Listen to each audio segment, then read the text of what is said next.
Good morning, good morning, good morning. It is Wednesday, the 18th of February 2026. My name is Graham Hughes. You're watching Morning Brew on Politics Social. Hope you're all well this morning. We've got Reverend Kathy in the chat. We've got One Angry Pagan, Diz and Billy. We've also got Leapshin. Hello. We've also got Hanan Manking Tube. And we've got Colin in there as well. And also Sid, Gallifrey and Ren. Hello. Sorry for keeping you waiting there. I was faffing around with the thumbnail too long. That was it. That was the reason why I was a bit late this morning.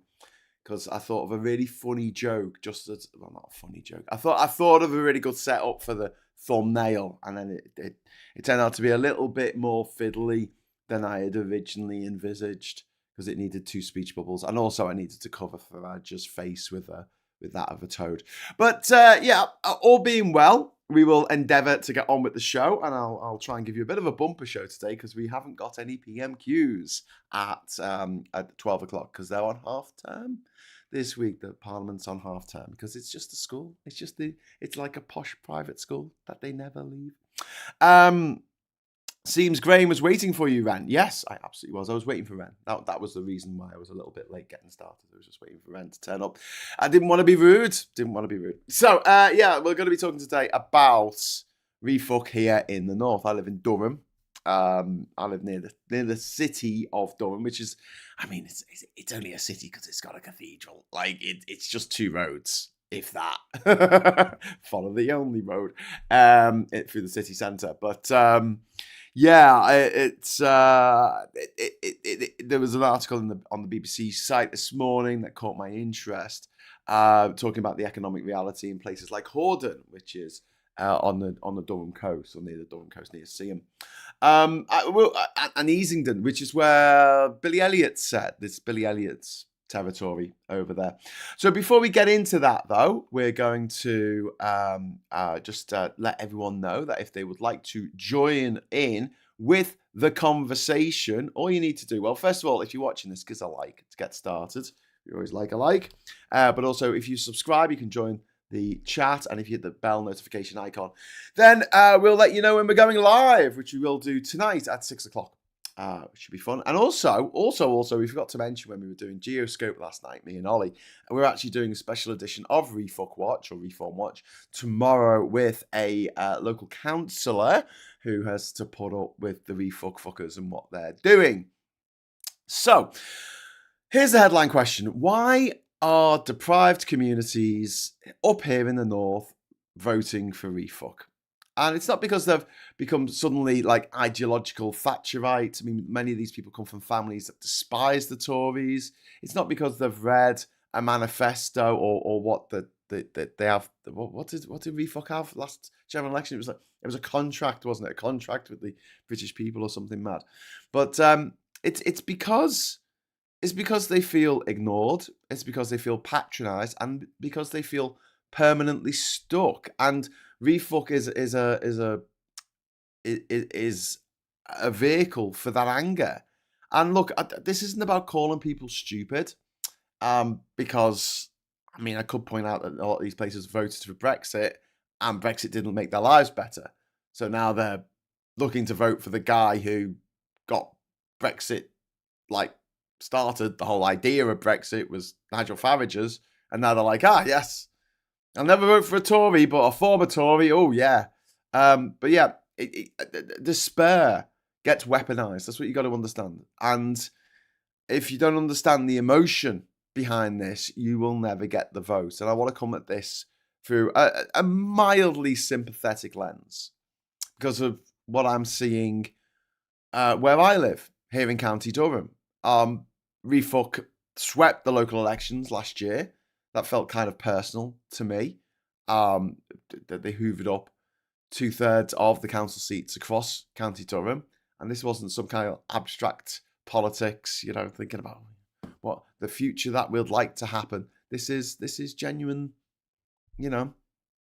genuine reality. This is happening in my backyard, and the bloody England flags last summer. Tatty England flags hanging from lampposts, UK flags hung upside down. Then you've got the tatty. There was one tatty England flag hung upside down, and how can you have a tatty flag that an England flag hung upside down? I mean, I can understand how you can have a UK flag, a British flag, a Union flag upside down, but an England flag isn't it the same? Isn't it just like fully reversible, and you can just flip it horizontally or flip it vertically, and you get the same thing? Yeah, not if you have a word in the middle like England or stop the boats. So that's 3 words. Then, yeah, it is possible to put it upside down. And yes, in the nearby town here of Winning, there is actually a flag that is, you drive past it and it says England and it's upside down. Yeah.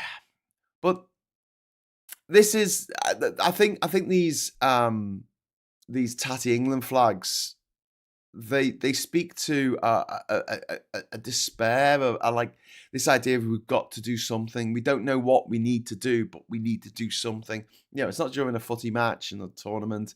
It's not celebratory. It's not because we've had a golden jubilee or anything. Just permanent fading, fraying markers of grievance, which is what I see them as. They're not about football. They're about, you know, despair. They're despair flags. That's what they are. And for me, you know, it's had a visceral emotional effect on me. Like, I really fucking hate it here now. Like, I really fucking hate it. I don't want to be here. These flags make me feel unwelcome. They make me feel like I'm living quietly inside someone else's tribe, because these people aren't my tribe.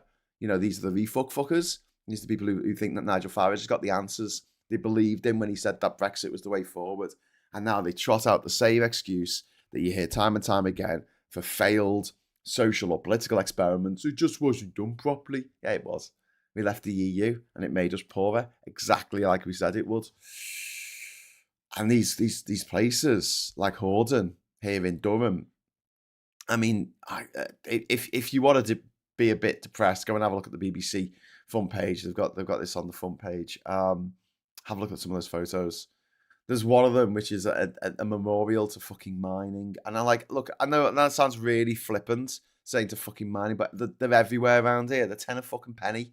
Every fucking village has got a little mine cart and a tilly fucking lamp, and there's a mural on the pub of a tilly fucking lamp, and then there's a thing of a helmet. Well, this in particular memorial in Horden is it's the scaffold or whatever you call it of a lift shaft. It's the top of a lift shaft. It looks fucking awful. And what's made it look even worse is the fact that some twats put a fake a British flag over the top, an English flag, sorry, over it, which is all tatty and frayed now, and makes it look even more fucking desolate, like the inside photographs of a Suede album from the mid-90s. It's like, oh my god, this is England now. Okay, cool. But you know, you when your neighbours vote for a party fronted by the architect of Brexit after Brexit made this region even poorer than it already was, it feels like not just a collective act of self-harm, but like a collective act of self-harm that is proud of itself. You know, someone who's sitting there literally with a shit-eating grin.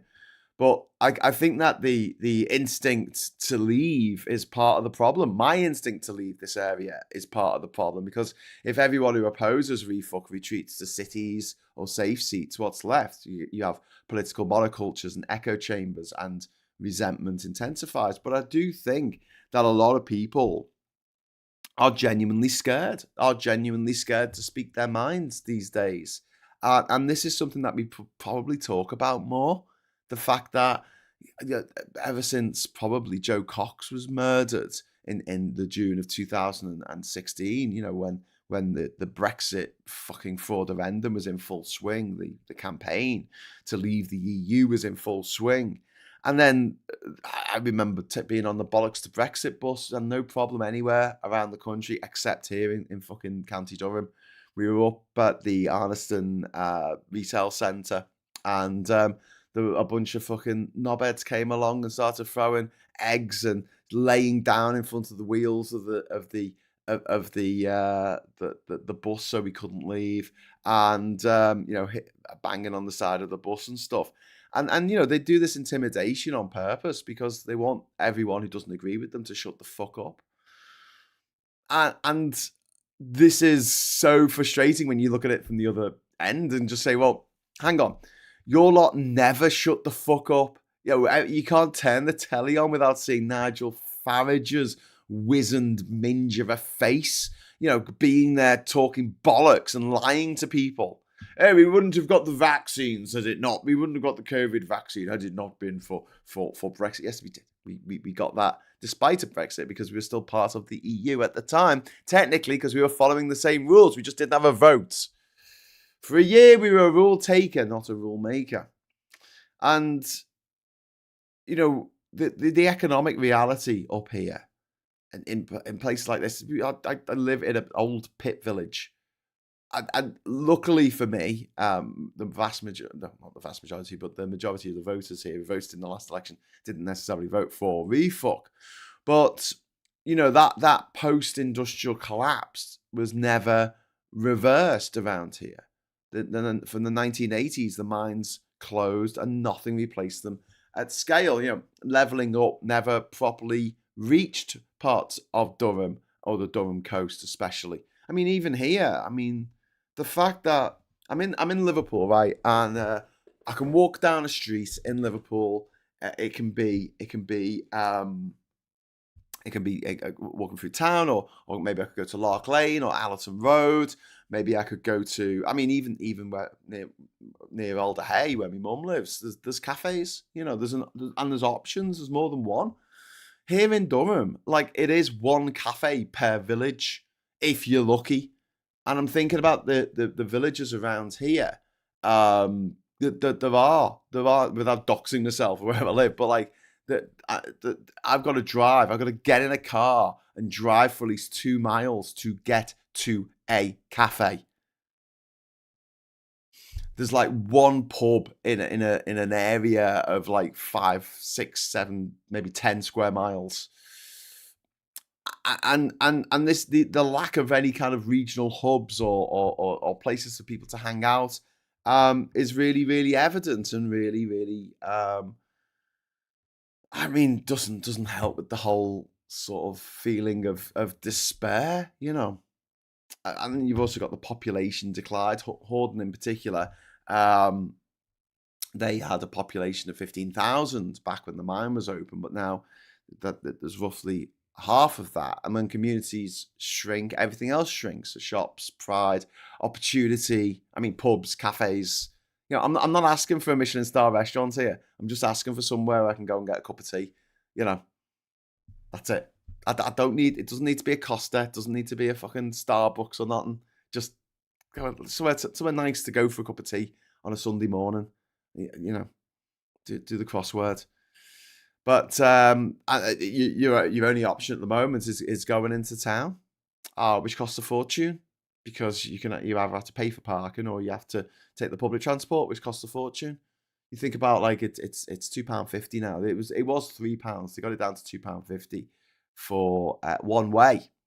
So for a family of 4, that's the kids are teenagers because I think once you're over 12, you pay full fare. That's 20 quid. That's 20 quid just to go to town. And, you know, you've been on enough shows to know that I could sit here for 3 hours and barely make 20 quid in super chat. So, do you know what I mean? Like, that's a lot of money to a family like ours. And then you got the Brexit funding gap. You know, the EU funding has gone. You know, with the Objective One funding that Liverpool got £1.9 billion from the Objective One funding from the EU. And down in Cornwall, up here in Durham, there was money flowing in from Europe because these are some of the most deprived areas in the whole of the continent, well, the whole of the EU at the time.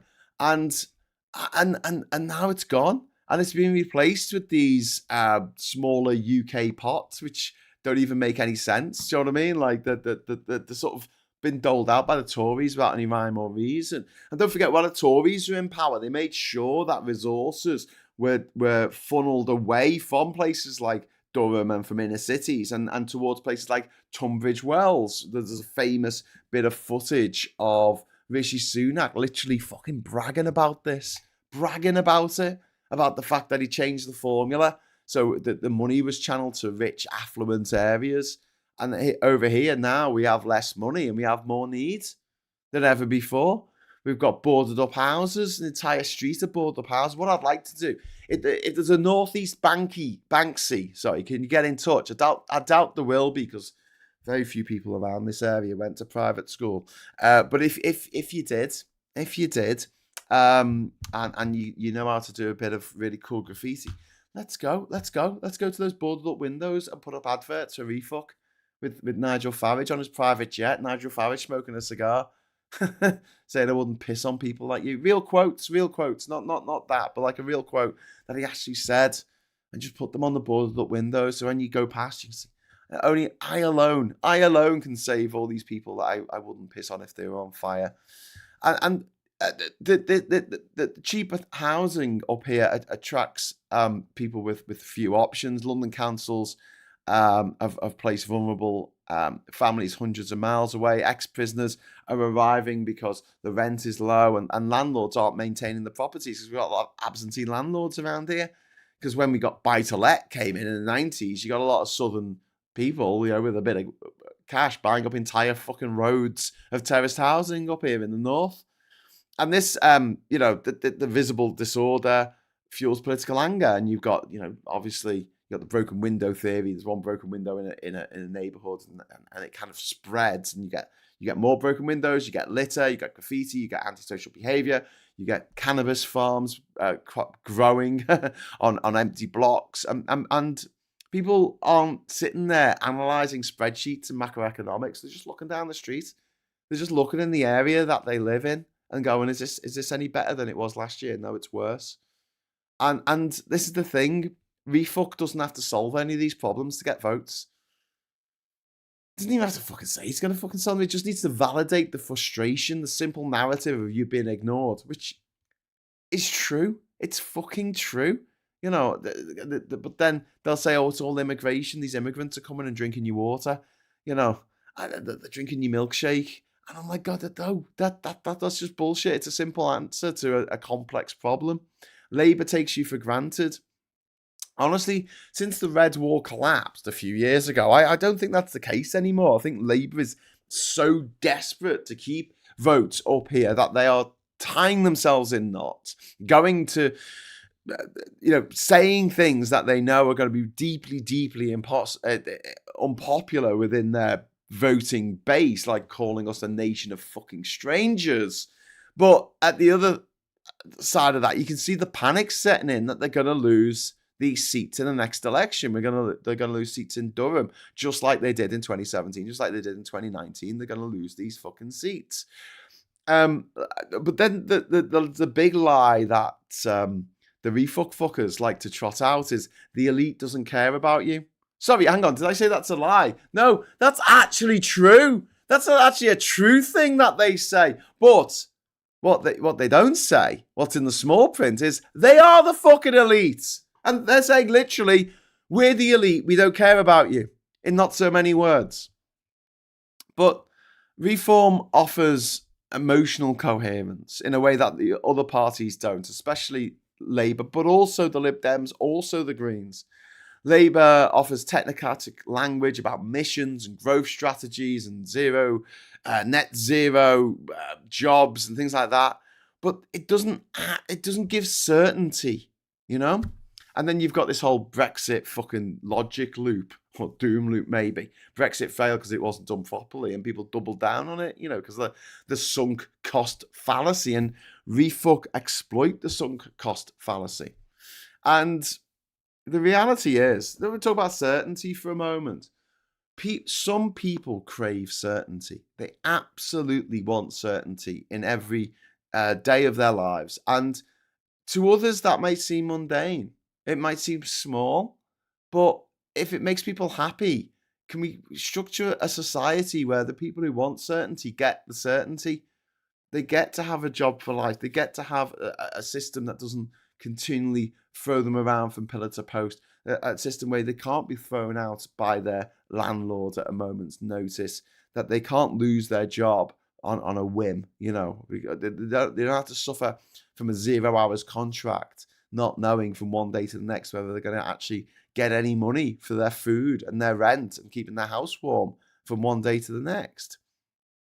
And we see this across the world, especially in places that are former communist or states or under the cosh of communism back in the day. The older generation certainly miss the certainty that the drudgery of life in the 1950s and 60s for the vast majority of people wasn't the swinging 60s for the vast majority of people, but the certainty that brought, and just saying, as a Labour MP is interviewed in this article, he says, but there's going to be these great jobs that are coming to the area, and I say, coming. Do you know what I mean? Like, it just sounded so milquetoast and not addressing the real visceral emotional issues that people are facing right now. Issues, the real emotional strain that people are feeling right now because of all the fucking uncertainty. And then you look at what Refuck want to do. They're going to make a bad situation worse. How do we get this across to people? They might be scratching the itch that people have to blame the other, blame the foreigner, blame the trans women, blame the single mums, blame the Catholics, blame the Protestants, blame the fucking Irish, blame, whoever, the man on the fucking moon, the boogie, the moonlight, but the reality is that grievance politics, we're seeing it playing out in America, where innocent people, innocent women are being shot in the face by government goons. But let's look at the policy substance, if you can call it substance, of Refuck. They want to make hiring and firing easier. They want to make firing people easier.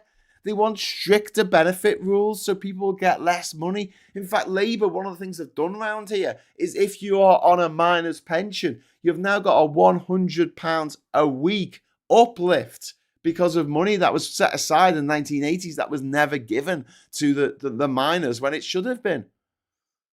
But the Refuck don't want that. They want to keep the 2-child benefit cap after saying they wanted to get rid of it to get some votes, and they don't actually know we're going to keep that. The only reason why Suella Braverman and Robert Jenrick voted to get rid of it with Labour was because they walked through the wrong door because they're dickheads, privately educated dickheads. But also they want to get rid of the renters' protections that Labour are bringing in. And they're obviously obsessed with culture war. And this is really disturbing, this joining up that we've seen over the years. But if you think about Trump in America, you think about Farage over here and the Brexit vote, break it down by demographics, and you see an unholy alliance of the rich, privileged, posh, multi-millionaire, billionaire class teaming up with people who've got nothing. People who've got fucking nothing at all. And they're teaming up to destroy the middle. Paul Fletcher, thank you very much for the £5 super chat. Do you think the success in local elections, copying the disaster of already Refuck UK-led councils, would be detriment to Reform's general election results? I was hoping that, but honestly, living here in Durham under a Reform council, I don't think it's changing people's minds too much. I really don't. Because here's the thing, right? People seem to think that councils do things that councils don't do. And people seem to think that Parliament does things that Parliament doesn't do, like the national government. So you'll knock on doors and people will talk about kids going around on scrambler bikes and the potholes. And it's like, okay, but they're not a national issue. They're a local government issue. But what the local government like to do and what the national government like to do, to be fair, is take credit for what each other do. A council somewhere does something really cool and actually helps people in their area. And you can bet your bottom dollar the national government will be like, oh, yeah, but we had a hand in that. We give some council funding. We fund these councils. So, actually, that was our idea, if you think about it. Like a man in a meeting talking over a woman and then claiming that what she said was what he thought of. Urbane Legend, thank you very much for the £5 super chat. Labour could do a government job guarantee programme. There is more than enough needs doing, but they won't because the cabinet advisors are from business. Yeah. Actually, Urbane Legends, I completely agree with that. And you might think, oh, God, Graham, what are you talking about? Fucking jobs for job's sakes. I mean, you're not your job and all that.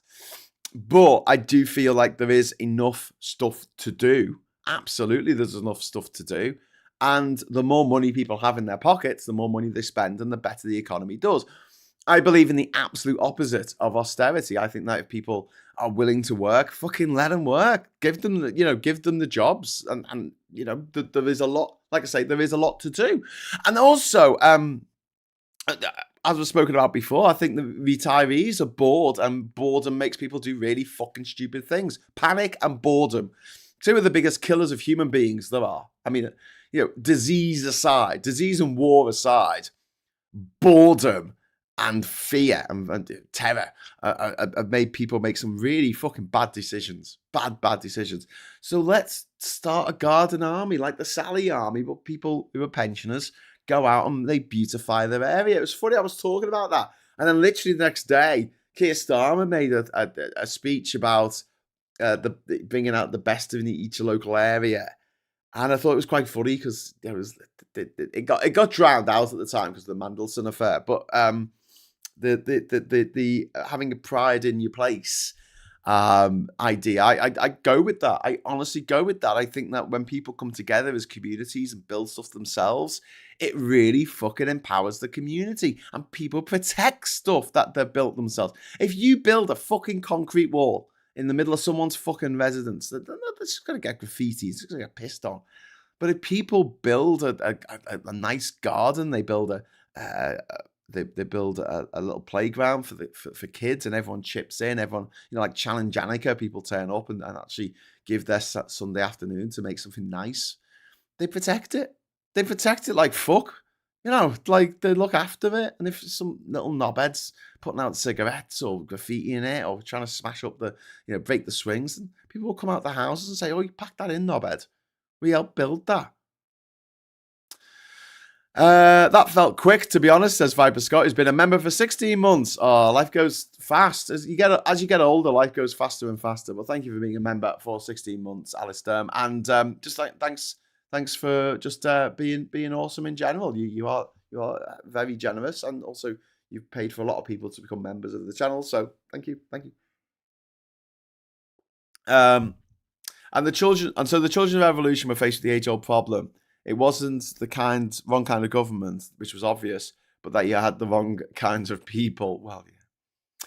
Nick and Div says, how can people in Durham vote to reform council, see nothing change, or get worse, and then vote for them again on a national level? Madness.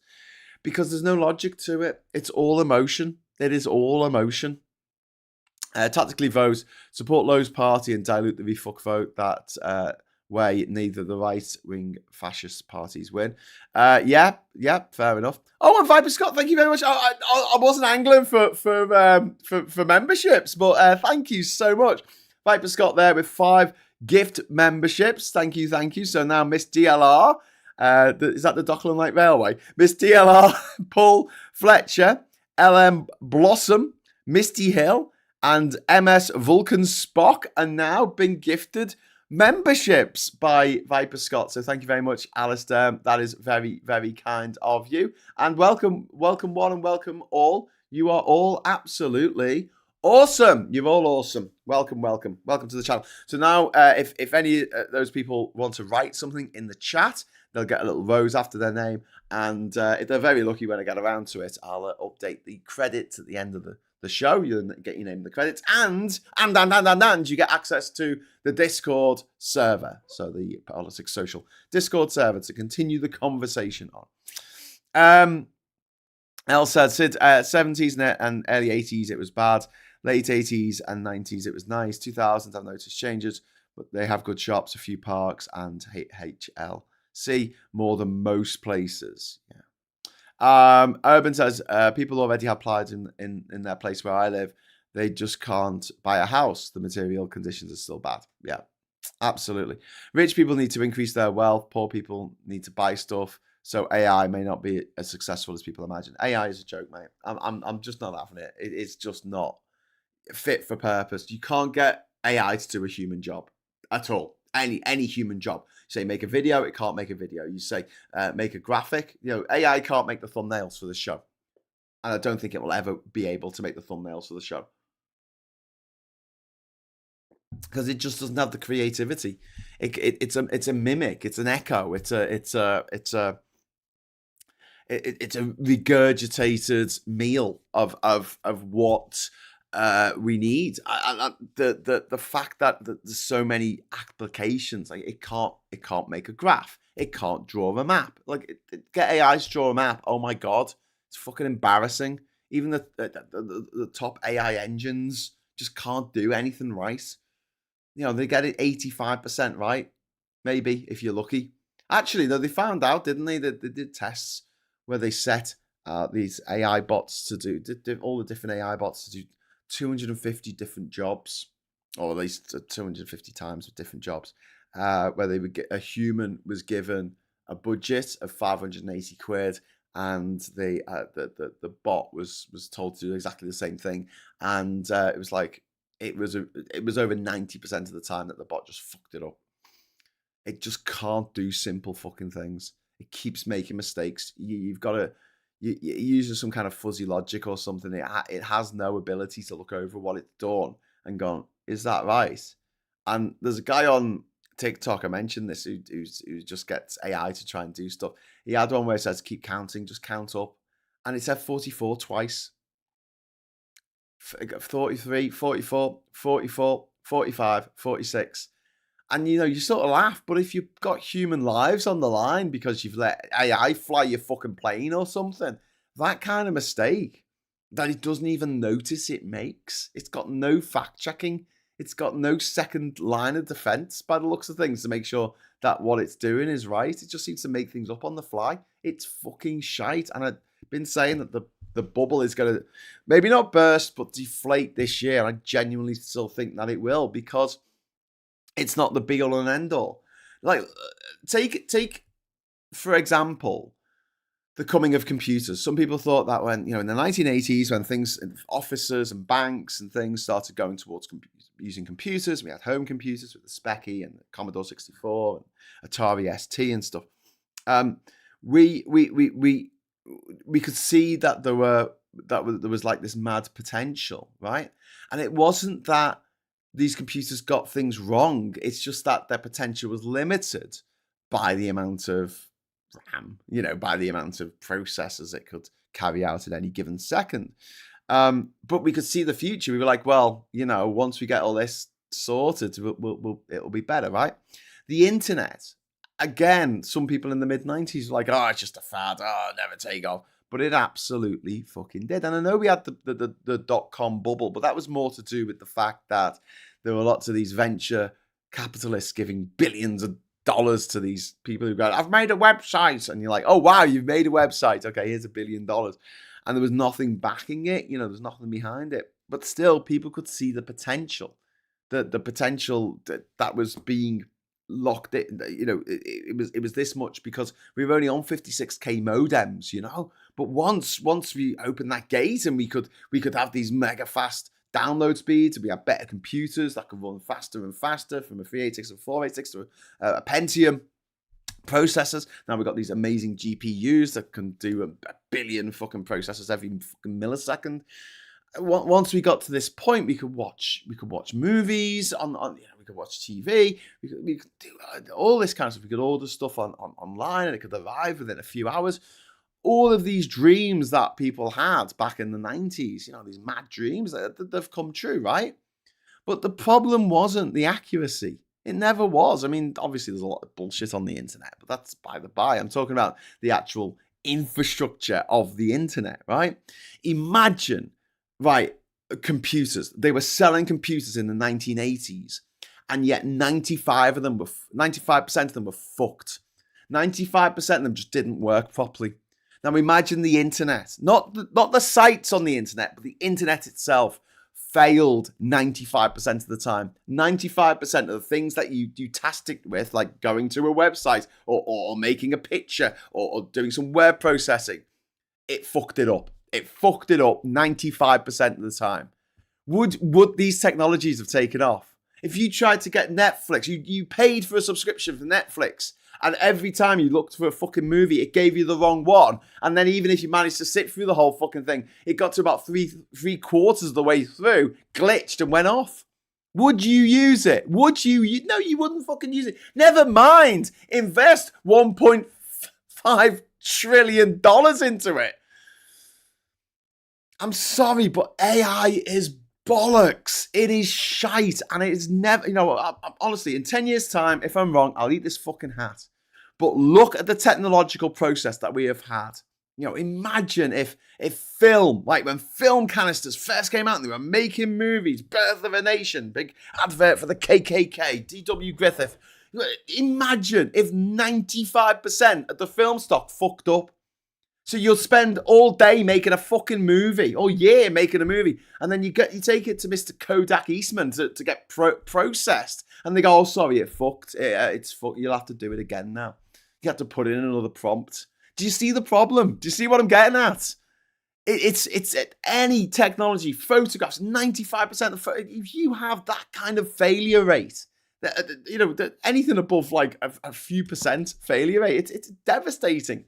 And AI keeps on fucking up. It never gets anything right. All I use AI for these days is just to do some episode notes. And it still fucks things up. I have to tell it every fucking day. No repetition. And yet it still repeats itself. Even if I've told it, do not repeat anything in the notes. I'm doing the show and then I notice at the bottom of the notes, it says the same thing that it said 2 paragraphs earlier. And I'm just like, I didn't ask for that. What? What are you doing? I said no repetition. What the fuck do you think no repetition means? Even when you give it a clear, a absolutely crystal clear instruction, don't make stuff up. Don't invent something. Just take this article and break it down for me into bullet points. And honestly, 9 times out of 10, and I'm not bullshitting here, it'll throw something in there that's not in the fucking article. And I'm like, where'd that come from? Where'd that come from, AI? Honestly, if you have money and you want to invest it in something, please do not invest in AI, because that is on a train to nowhere. Imagine a train that 95% of the time went to the wrong place or just fucking fell apart. That's what we're facing. That is the AI future because it doesn't fucking work properly. And we know this. This whole thing's like a massive gargantuan beta testing fucking project. Stop it. AI shite. AI is fucking shite. And it's the amount of money they've put on it and the amount of fucking fossil fuels they're burning for this shit. Like, it's not worth it. Just get a human to do it. Just pay a human to do it. Please. For the love of God. Thank you very much to all the super chats that have come in. We've got Viper Scott has dropped £2 in the super chat fund, which is very generous considering it's already just paid for a bunch of subscriptions. So thank you very much to Viper Scott there. Paulie Donkey, thank you very much for the £5.67. A little something for the food security. The interesting news across Europe, of course, is how depending on the US of A for anything is suddenly no go. Yep, absolutely. Do not rely on America. America is an unreliable narrator. Don't do it. Martin Harrow, there you go, Diz. And for £2. And Viper Scott there, confetti time. There you go, Diz. So we will unleash the confetti cannon. 3, 2, 1, confetti! AI went to private school. Yes, it did. But yeah, I understand that for really fucking simple tasks, like AI is useful. AI has helped with taking notes from meetings, like minutes from meetings, like good, because that's a ball ache of a job. So let AI do it. But voice recognition, I mean, it's still not all there. There's a video on a channel called politics social brackets with Graham Hughes, Graham spelled Graham. Do you think that if anyone says the name Graham on this fucking show, that it comes up correctly in the fucking subtitles? Does it fuck? Does it fuck? In fact, I'm going to just check now because I've got a bit of a 30-second delay. I can check if my name came up correctly, spelt in the in the subtitles, which I can see on the other screen here. Let's have a look. There's a video, a channel called Politics Social brackets with Graham. Oh wow! It says Graham. Oh, I spelt it right for a change. Oh, good. when we did the intersection the other day with Hannah and Rachel, which I really recommend you watch, it kept on coming up in the subtitles, spelling my name wrong, and it was like, the channel has my name in it. Can't you see? But it can't, because it's not a human. It doesn't think like a human. It doesn't act like a human. It's got no contextual clues like what a human has. Anyway, talking of non-humans, let's go back to refuck just being a lighter shade of blue, with making it easier for employers to fire people, making it easier for landlords to throw people out on the streets, their renters. So it's not pro working class economics. It's deregulation. It's discipline of labour. It is labour as in work, not the party necessarily. It's scapegoating, absolutely scapegoating the minorities. And one day it'll be trans women, one day it will be Muslim men, next day it will be single mums, next day it will be people living on benefit street, which a lot of people in Horden do live on benefit street. And so when I say that people are voting against their own interests, I mean they really, really are. Like that, there's a mayor from I think Texas or something down in America, right? He voted in the last election for Trump, right? He voted, right? Thing is, he wasn't a legal citizen when he voted. He came to America as a child in the 1970s, and he ran as a mayor. He was a mayor of a little town down in Texas somewhere. He's getting deported for voting illegally. He voted for Trump. Fuck around, find out. Oh, those faces ain't gonna eat themselves, say the leopards. Wow. But yeah, it's the same thing. Same thing. But branding, this is where we show that branding matters, because this is an area where the word Tory is still very taboo because of what they did to the mines. They shut down all the mines. So don't call yourself Tories, just repackage it. As I've said before, refuck is just a little rescue ship going up alongside the sinking battleship that is the fucking Tory party, saying, come on everyone, come on board. And you get on board, and they make they just do a little thing on the avatar where they just click on it and make your costume a slightly lighter shade of blue. Exactly the same, everything else, all the same height, same eye colour, just a slightly lighter shade of blue. And that matters, apparently. But this is the same wine, just from a different bottle. Same horse, different jockey. And, people who come from families that hate the Tories and have been brought up to hate the Tories and hate Thatcher and hate everything they stand for are being hoodwinked at the moment into voting for the Tories because they've got a shiny new coat on.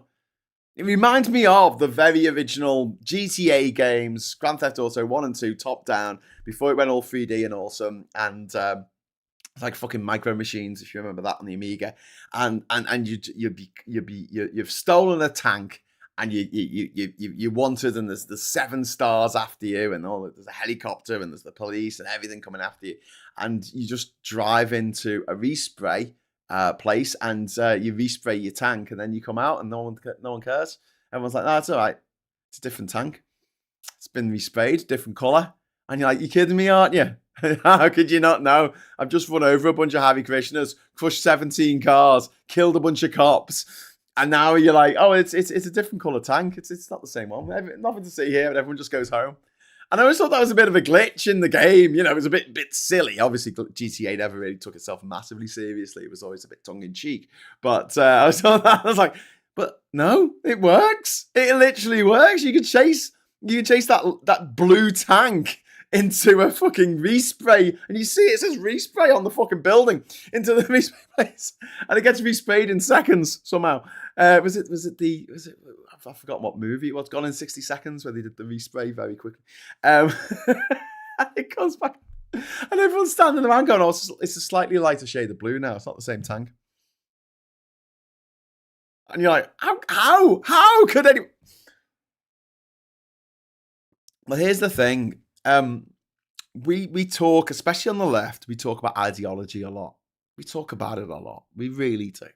And we get very upset and very angry with other fellow lefties who aren't quite the same flavour of lefty as us because our ideology says that this is the most important thing in the world, whereas someone else thinks that something else is the most important thing in the world. They're not saying that the thing that you think is important isn't important. It's just not the most important thing to them in their lives right now. So it might be Gaza, it might be the NHS, it might be trans rights, it might be whatever.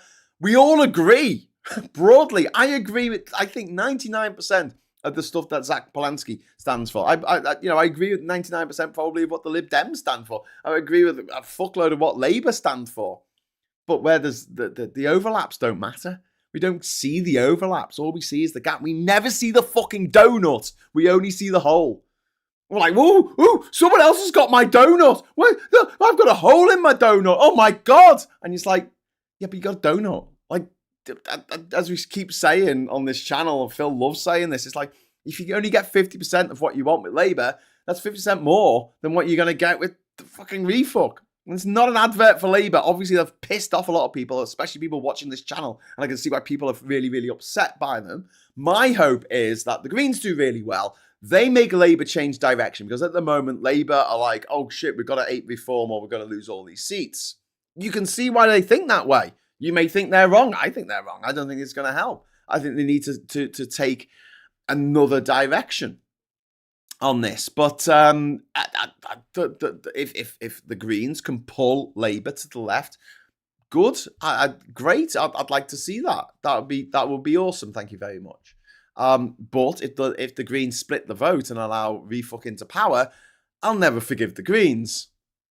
But then, if Labour don't book their act up and start winning people over, then I'm never going to forgive them either. So but I say that, and 20 years down the line, I don't know who I'm going to vote for when I'm fucking 70. Jesus Christ, I'm old. Goose Springsteen, thank you very much for the £10 super chat. I'm way behind the stream, but I just wanted to say I don't think it's possible to talk about Reform's appeal in the North without looking at David Goodhart Anywhere versus Somewhere Conception.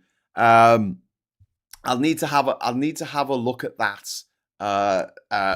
Goose, thanks for pointing that out to me. Thanks for the super chat. I wrote to Somewhere. David Goodhart, is that it? Is this the divide between the elites and the populists? Is there a divide? I thought the elites and the populists are all fucking one these days. It's all these private school twats, isn't it? Looking down on us from their horses. Miss Paula Thomas, thank you very much for the £10 super chat. When computers first came into business in the late 60s, most companies used payroll as a first application. Wrong choice. Looks simple, but it isn't. It's sad seeing no one learned from that. Yeah. I mean, that shit joke in that shit show. The what was it called? Little Britain, where they said the computer says no, and yeah, it's a bit like that now with AI, isn't it? Can you do this thing? Yeah, there you go, and it's just you might not like this, but as a software development professional, I can tell you a lot of British mega software projects were designed to fail. I can smell it, and it's gross, says Paulie Donkey. That doesn't surprise me. Does not help when Starmer has the ball on the penalty spot with literal open goal with no keeper, and he constantly misses it or blasts it over the bar. Miss DLR, you're not wrong. You are not wrong. It really fucking doesn't help. At least Labour no longer have a right-wing nut job at the helm, McSweeney. Yes. Yeah, I'm hoping that will push Labour in the right direction. And also, the battering they're going to take in these local elections. They're going to take an absolute fucking hammering in these local elections. Loved machines when I was a kid. There was one level, was it the snooker table level? It was like level 16 or something. It was fucking impossible because there was a little kind of bridge. It was like a playing card or something that you went from one table to the other, and if you just missed it by a little bit, you fell off, and it was just And it was back in those days when you couldn't save your game. Thursday I had eye test. Monday glasses ready for collection. That's quick. That's pretty good. But yeah, look, like I say, identity beats ideology. If someone feels culturally threatened, emotionally insecure, and politically ignored, they are more likely to lash out and do things that are probably not in their best interests if they thought about it for a moment. But obviously, emotion takes over. Most people vote from the heart. They don't vote logically. It's no good. I mean, it's why they say polls 3 years out from a general election don't really tell you very much, which they don't. I mean, they tell you a little. They tell you that some people are prepared to hold their nose and vote for refuck or even vote for Labour. But generally speaking, some people who have always voted one way, more and more, we're seeing people who are just crossing the aisle at every fucking election. People are going from one election voting for Boris Johnson, then go over to the election voting for Jeremy Corbyn, then vote for another election to vote for someone else. And more than ever before, we're seeing a disconnect in families where younger members of the family are not necessarily voting the same way as their parents. So the biggest gap now really is in voter intention is education. And because so many of the older generation didn't have the opportunity of going to university, which I mean that they are liberal machines. I mean, they turn people into liberals. They just do, because you end up leaving your little village, leaving your sister's bedroom, and going and finding the big wide fucking world, and having to spend time with people from other classes, people from other races, people from other religions, people of other sexualities, and you live with them. You literally go into halls of residence with people, and you're like, oh, hang on. I've got a friend who's a Muslim now. It's a bit difficult for me to hate all Muslims now. They've got a friend who's a Muslim. The older generation don't have that, and you've got particularly not all boomers, but most boomers are a monoculture. They really are a monoculture. They stay amongst their own, and any kind of change, any kind of threat to that really, really scares them. It genuinely scares them. But I can't just go on about the right and how the right are manipulating people, and they are. And we can also talk about the manipulation of the media, social media, etc., which they've been very, very successful at. But also, we need to talk about the left and the left's failure to connect. Talking about GDP. Who fucking knows what GDP is? It's not even a good way of measuring success, and nobody cares. Like, people just do not care. We tried talking about that during the Brexit wars. It didn't work because no one cared. GDP, what even is that? They talk about green investments. Okay, cool. Is that going to help me? I don't know anything about it. I don't know how a solar panel works. I don't know how to put up a fucking wind turbine. I don't know this stuff. It's outside of my purview. A former miner from a miner's family knows how to fucking dig for fucking coal. I'm not saying that digging for coal is easy or simple. It's really not. But at least they know. At least they know, and they have that knowledge. They have the security of knowing, well, I know how to do that. You want to make a kid feel fucking worthless. Make them do a job. Make them do a subject. Make them study something that they fucking that they don't understand. That they just can't get their head around. It's why I'll push back when people say, oh, they have to teach this in schools. We get this a lot. And as someone who studied politics and history at university, right, and has a degree in it, can I just say, I don't think that politics or history should be taught in schools. Compulsory for GCSE. I think maybe, when you're in year 7, year 8, fine, languages. I don't think we should have a language GCSE as standard. I think it's fucking pointless, because I think a lot of people aren't going to fucking use it. Take that as someone who's been to every country in the fucking world.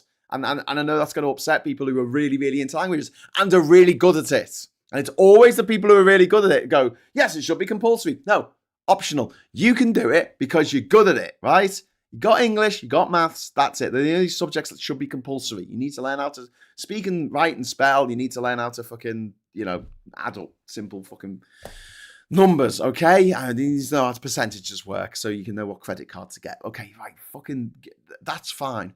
Every other topic, every other subject, right? Fine, maybe do it as an optional in year 7, year 8, but as a GCSE, I do not believe that any GCSEs should be compulsory. That's even science. I honestly, because if you're shit at it, it just makes you hate not just the subject, but here's the thing, it makes you fucking hate learning.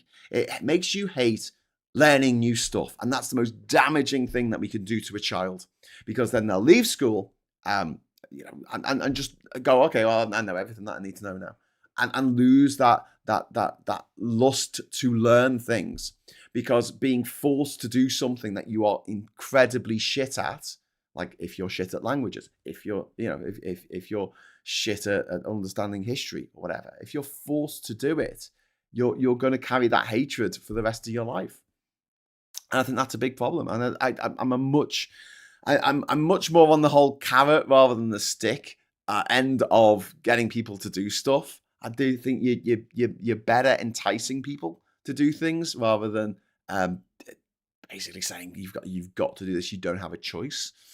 Even if the choice is a fucking illusion, and I know that I'm sure some of you will be thinking, "Graham, what are you talking about? Do you really have any choice in life?" Well, yeah, you got a few. You got a few, and the more choices people have, in some ways, the better. In some ways, I mean, you get choice paralysis, and that's bad, and it flies in the face of the idea that a lot of people like certainty in their lives. But if Labour can deliver that certainty, if they can stand up strong, and again, this is where Starmer is probably one of the worst fucking prime ministers we've ever had, because he doesn't speak with certainty. He doesn't speak with conviction. He always sounds scared. He always looks like a rabbit in headlights. He always looks like he's about to burst into motherfucking tears. And that's not what we need right now. Even if people are wrong, when they say things with certainty, people respond. People respond positively. And people want to know, is my street safer? Can my kid get a job? What, can I see my GP?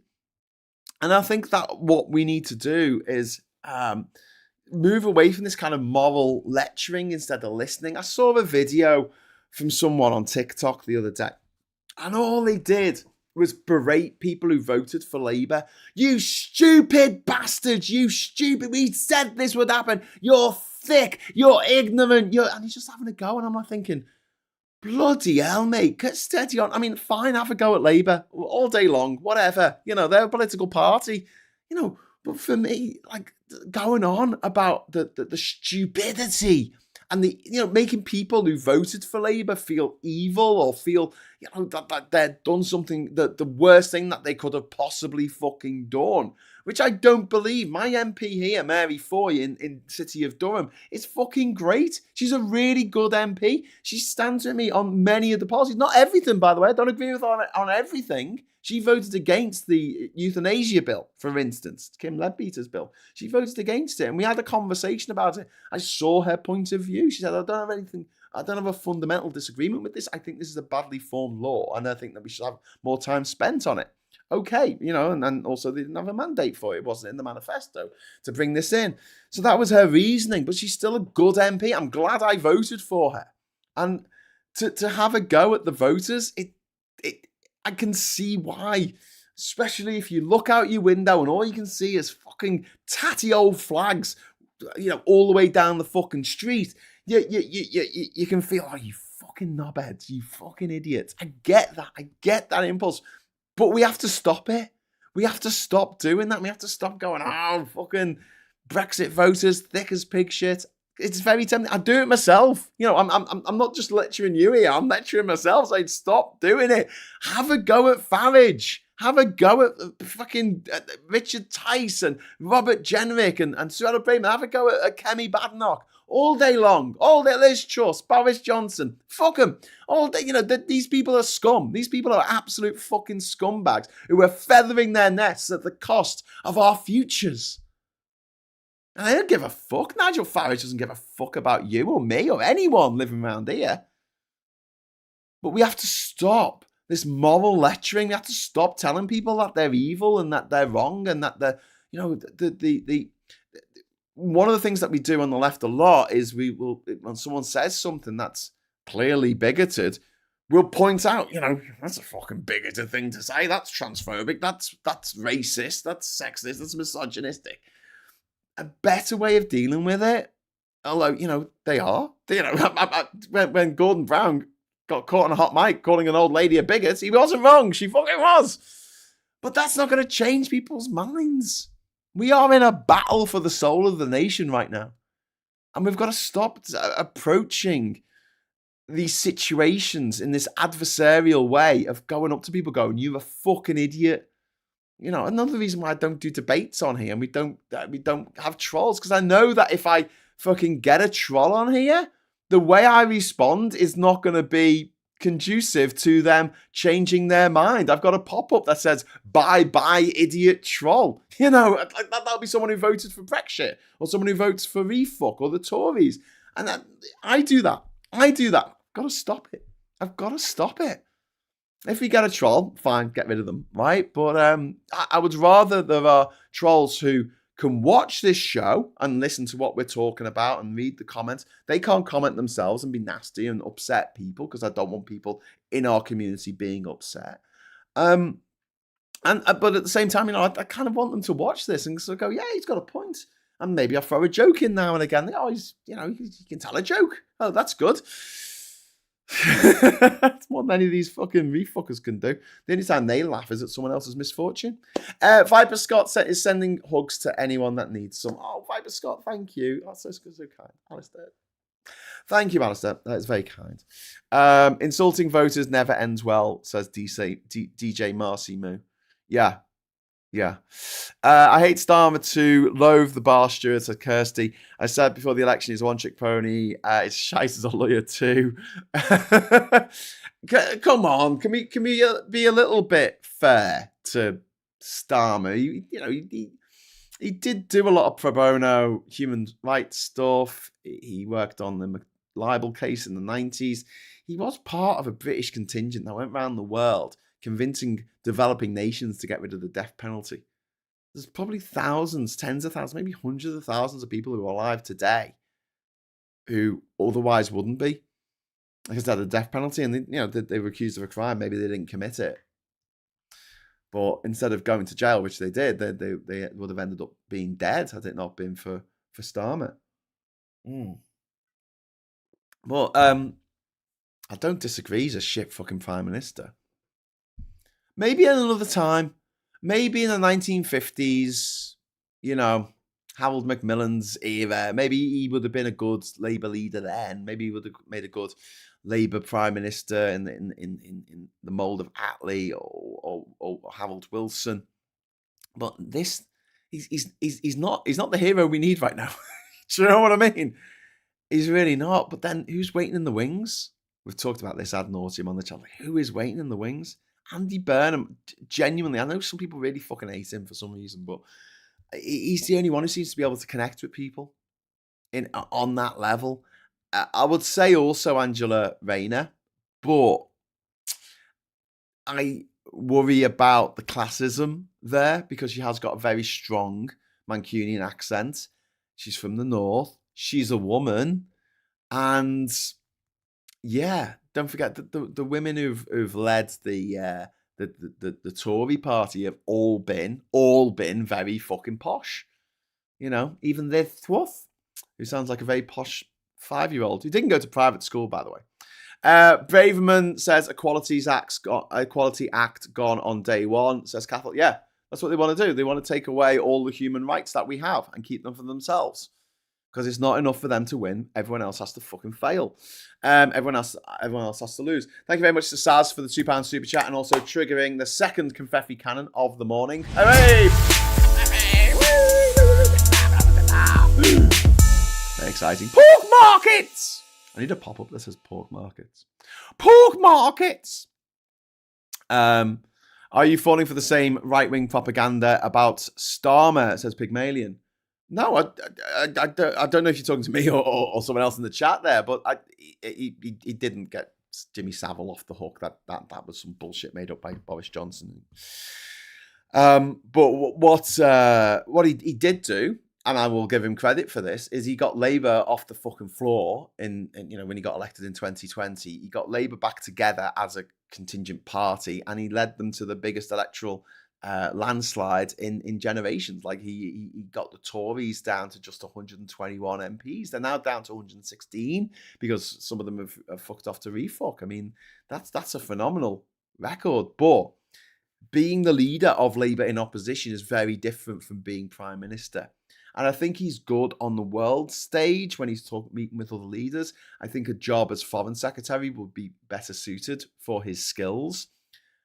I really feel like as a Prime Minister, just like with Gordon Brown, who was a great Chancellor, but as Prime Minister, he just didn't inspire people. He didn't get people excited. He didn't make people happy. And I know that sounds like a daft thing to say, oh, why should a Prime Minister make us happy? But don't forget the people who follow Donald Trump, Nigel Farage, Orban, Maloney, Berlusconi, the fucking, who's that knobhead over in the Philippines? I've forgotten. Duterte, Robert Duterte. The people who follow these mad populist leaders, those populist leaders make those people happy. Those people who go to the Trump rallies, they're happy after the rally. They're like, "Fuck yeah, we're gonna be horrible to minorities, yeah." And that's what makes them happy because they're weird little fucking sadists. But there is no pleasure to be derived from being a Labour voter or a Labour member or fucking Labour MP at the moment. There's no one like cheering. There's no one like getting rallying the troops. It just seems like bitter infighting, excuses, U-turns. It's not great.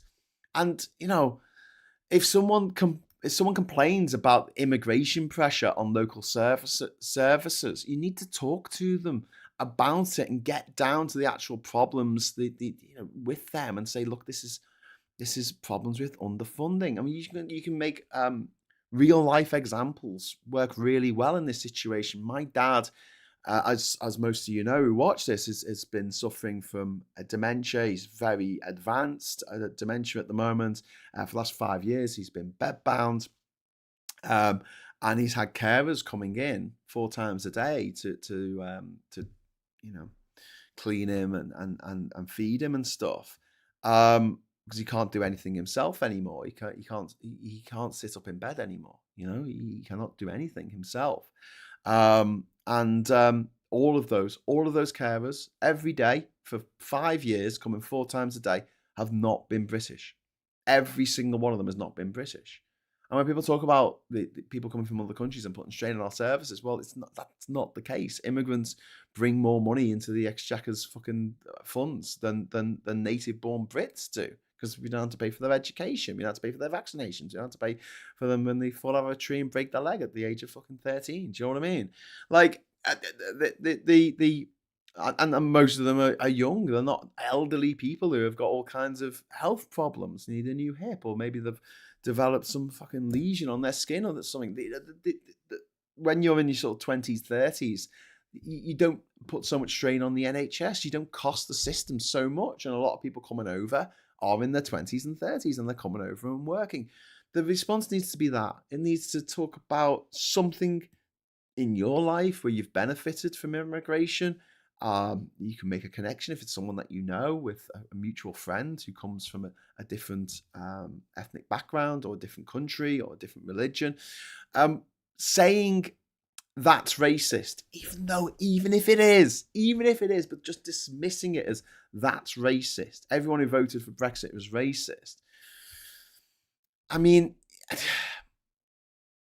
I understand the urge to say that because they are, someone saying horrible things about trans people are being bigoted. They are being transphobic.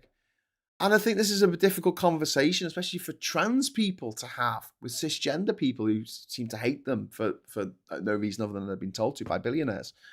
But actually sitting down, and I've done this myself, and having conversations with someone who said something very derogatory about trans people, and then getting down to it, saying, "Well, what's the problem? Is there a major crime wave that's been done by trans people?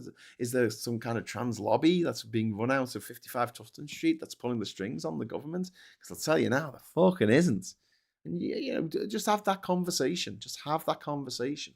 Don't leave it up to the people who are these minorities to say something. We all need to speak up on this. And then you've also got the cultural vacuum here. What the right are very good at is pushing the local identity thing, pushing, and then it fucks me off that they've got these stupid fucking memorials to fucking mining. It's a shit job, and then in years to come, they're going to have a fucking microchip on a fucking plinth. And here's where people sat down at a computer and moved some fucking figures around. And then, you've got some money to develop an area. Can you not make a fucking massive tilly lamp? Can you actually spend some money, I don't know, on a local business? Someone who wants to set something up, maybe a cafe, maybe a little shop, maybe a pub even, fuck me. Maybe give them the money. No, we're going to spend £20,000 on a massive fucking tilly lamp because we need to show that we love the mining. Okay, cool. All right. It exasperates me, but it works. It fucking works. People look at it and go, oh, we've got a massive tilly lamp. Oh, we've got a massive fucking golf cart. Not a golf cart, mining cart. We've got a giant mining cart. Yay, fantastic. The kids can play in it. I don't know. But also, think about the flags and the war memorials. The war memorials around here are fucking mental. Every village you go to, it's got like 17 fucking war memorials. Every time you turn a corner, there's another war memorial. There's a bit of like street art, and you're like, oh, what's this about? And you have a look at it, and it says, this is shrapnel taken from the Battle of the Somme. And I'm like, oh, okay. And down in Seaham, which is a beautiful, seaside bit of Durham, where they have like a nice place to get ice cream and all this kind of stuff. And then, on the waterfront, they've got this. And this is only common the last few years. This is fairly new. They've got this giant fucking soldier. It's like something from the Attack on Titan or something. This giant statue. Like most statues are a bit oversized. Otherwise if Wellington or Nelson on the top of their columns were human sized, like you wouldn't be able to see them. They'll be like this big. So they make them a bit bigger, right? But this is like sitting down or kneeling in the middle of this park, and it's fucking huge. And I just think it's fucking hideous, to be honest with you, because the whole bloody obsession with World War One drives me up the wall. But it fucking works. It makes people feel like they're part of a community. Now, I would rather it was something else.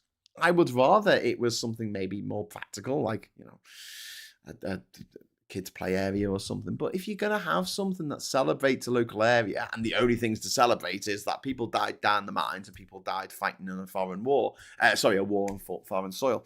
Okay, fine. But it's the right that have co-opted that. The right have that whole area of, you see a memorial bench to people who are covered in poppies. Yeah, you know that it wasn't necessarily, well, I mean, it might have been, but you don't necessarily think that was a left-wing person who put that there. The type of person who wears a white poppy didn't put that there. And the right have co-opted it. So you got this cultural identity, the local identity around, especially around these villages here in Durham. And this is not me looking down on the north from the south, which is impossible because the south is obviously down from the north. But looking down on people here, going, that's how I assume other people live. I'm not some posh, privately educated filmmaker making a movie about working class people. I live in a pit village. I live in a village where the houses around here go for less than £100,000. That's unheard of in London. They're like, what, a house? Yeah, a terraced house. Yeah, a proper house with stairs and a toilet and a front fucking door and a little bit out the back. A little yard out the back. And this is a really deprived area. And I look around and I see why people feel left behind. So, and when I see people on the left as well talking about areas like this and getting it so wrong because they just don't know. But the right seem to have a connection even if they're southerners, privately educated, city bankers, go around in private planes like what Farage does, they seem to be able to make a better connection with the people living around here than people on the left. And here it is. We need to tell a better story. We need to stop this fucking doom and gloom. That the worst thing, one of the worst things, I was going to say the worst thing Starmer did, but fuck me. One of the worst things Starmer did when he got into power was just to stand there behind the fucking podium and tell, like sad sack from the fucking raggy dolls, and tell everyone how bad things were. Marvin, the fucking paranoid android, standing there going, I want you to know I'm feeling very depressed. And oh, cheers for that, Marvin. Oh, thanks a lot, mate. That's made me feel so much fucking better. He should have hit the ground running. This is a new day. This is a fresh start for our country. And we are going to make sure that no one is left behind. No what man, woman or child is left behind on this island. And we are going to fight for you. If you are British, we are going to fight for you. We are going to fight to make things better for every single one of you. No, nothing like that. He turned up and he went, things are shit and they're going to get shitter. And I'm just sitting there going, oh, for fuck's sake, who's writing this? Who is writing this? And then he goes and doubles down by talking about an island of strangers. Again, why do you have to be negative all the time? Why can't you talk about the positives? Why not talk about the positives of immigration? Why not talk about how we're rebuilding Britain with the help of our friends and family from the Commonwealth? Use the word Commonwealth at every fucking opportunity. Because in some people's heads, Commonwealth equals empire. I know it's not. I know it's not the British Commonwealth. It's the Commonwealth. But there's 56 fucking countries in the Commonwealth. 55 of them aren't the UK. And there's people from the Commonwealth countries coming to the UK. And we have a little bit of a problem with people having misconceptions about people coming from other countries. But if you say the Commonwealth and you celebrate the Commonwealth and you give, people the map of the Commonwealth, shade it in pink. Go on, in red. Go on. Like, just go, here's the Commonwealth. And really push it and go, yeah, you know what? We've got this new deal now where you can go and live and work in any of the countries in the Commonwealth like you could before 1973. We've got that again. No one will want to, probably. I don't know. But, do it. Do it. Yeah, just have free transfer of people coming over from Canada, going over to Australia, New Zealand. Do it. Fucking do it. Make a positive fucking case for immigration. Make a positive case for the Commonwealth. Make a positive case for travel, for social mobility. Make a positive case for people working together to make everyone's lives better. And make these knobheads on the right, make them look like the negative ones. Make them look like they're painting a picture of Britain that's all fucking miserable and depressing and everyone's out to get you. And, you go down to London and you're going to get murdered 17 times before breakfast. Like, why can't we learn the lessons? Like, I'm sitting here going, I don't think people should be obliged to learn, politics and history if they're shit at it. Just the basics. For an exam, by the way, I don't mean that we shouldn't learn anything at all in schools. I'm saying that in year 7, 8, 9, you could do a bit of politics, do a bit of civics, do a bit of, personal development. But, after that, fuck it. I shouldn't have done French for my GCSE. I was shit at it. I'm still shit at it. I'll always be absolutely fucking mad at fucking French. Okay? Just am. I'm crap at languages. I can't remember the right words. I mix them up, especially French and Spanish. I'm not adept at languages. Other people are. They're fucking great at them. And good luck to them. Well done for being great at languages. Bully for you. But do you know what I would have preferred to do as a GCSE? Fucking cooking. I'm great at cooking. I can cook up a fucking roast. I can from scratch. Like I can cook a roast on a fucking little fucking Cala gas fucking oven on an island in the middle of the fucking Caribbean. Do you know what I mean? I can put it together. I'll make you gravy from scratch, motherfuckers. None of this bisto cheating bollocks. I'll make your fucking roast potatoes so fucking crispy on the outside and so fluffy on the inside that when you bite into one, you think you died and gone to fucking heaven. Do I have a GCSE in that? Do I fuck?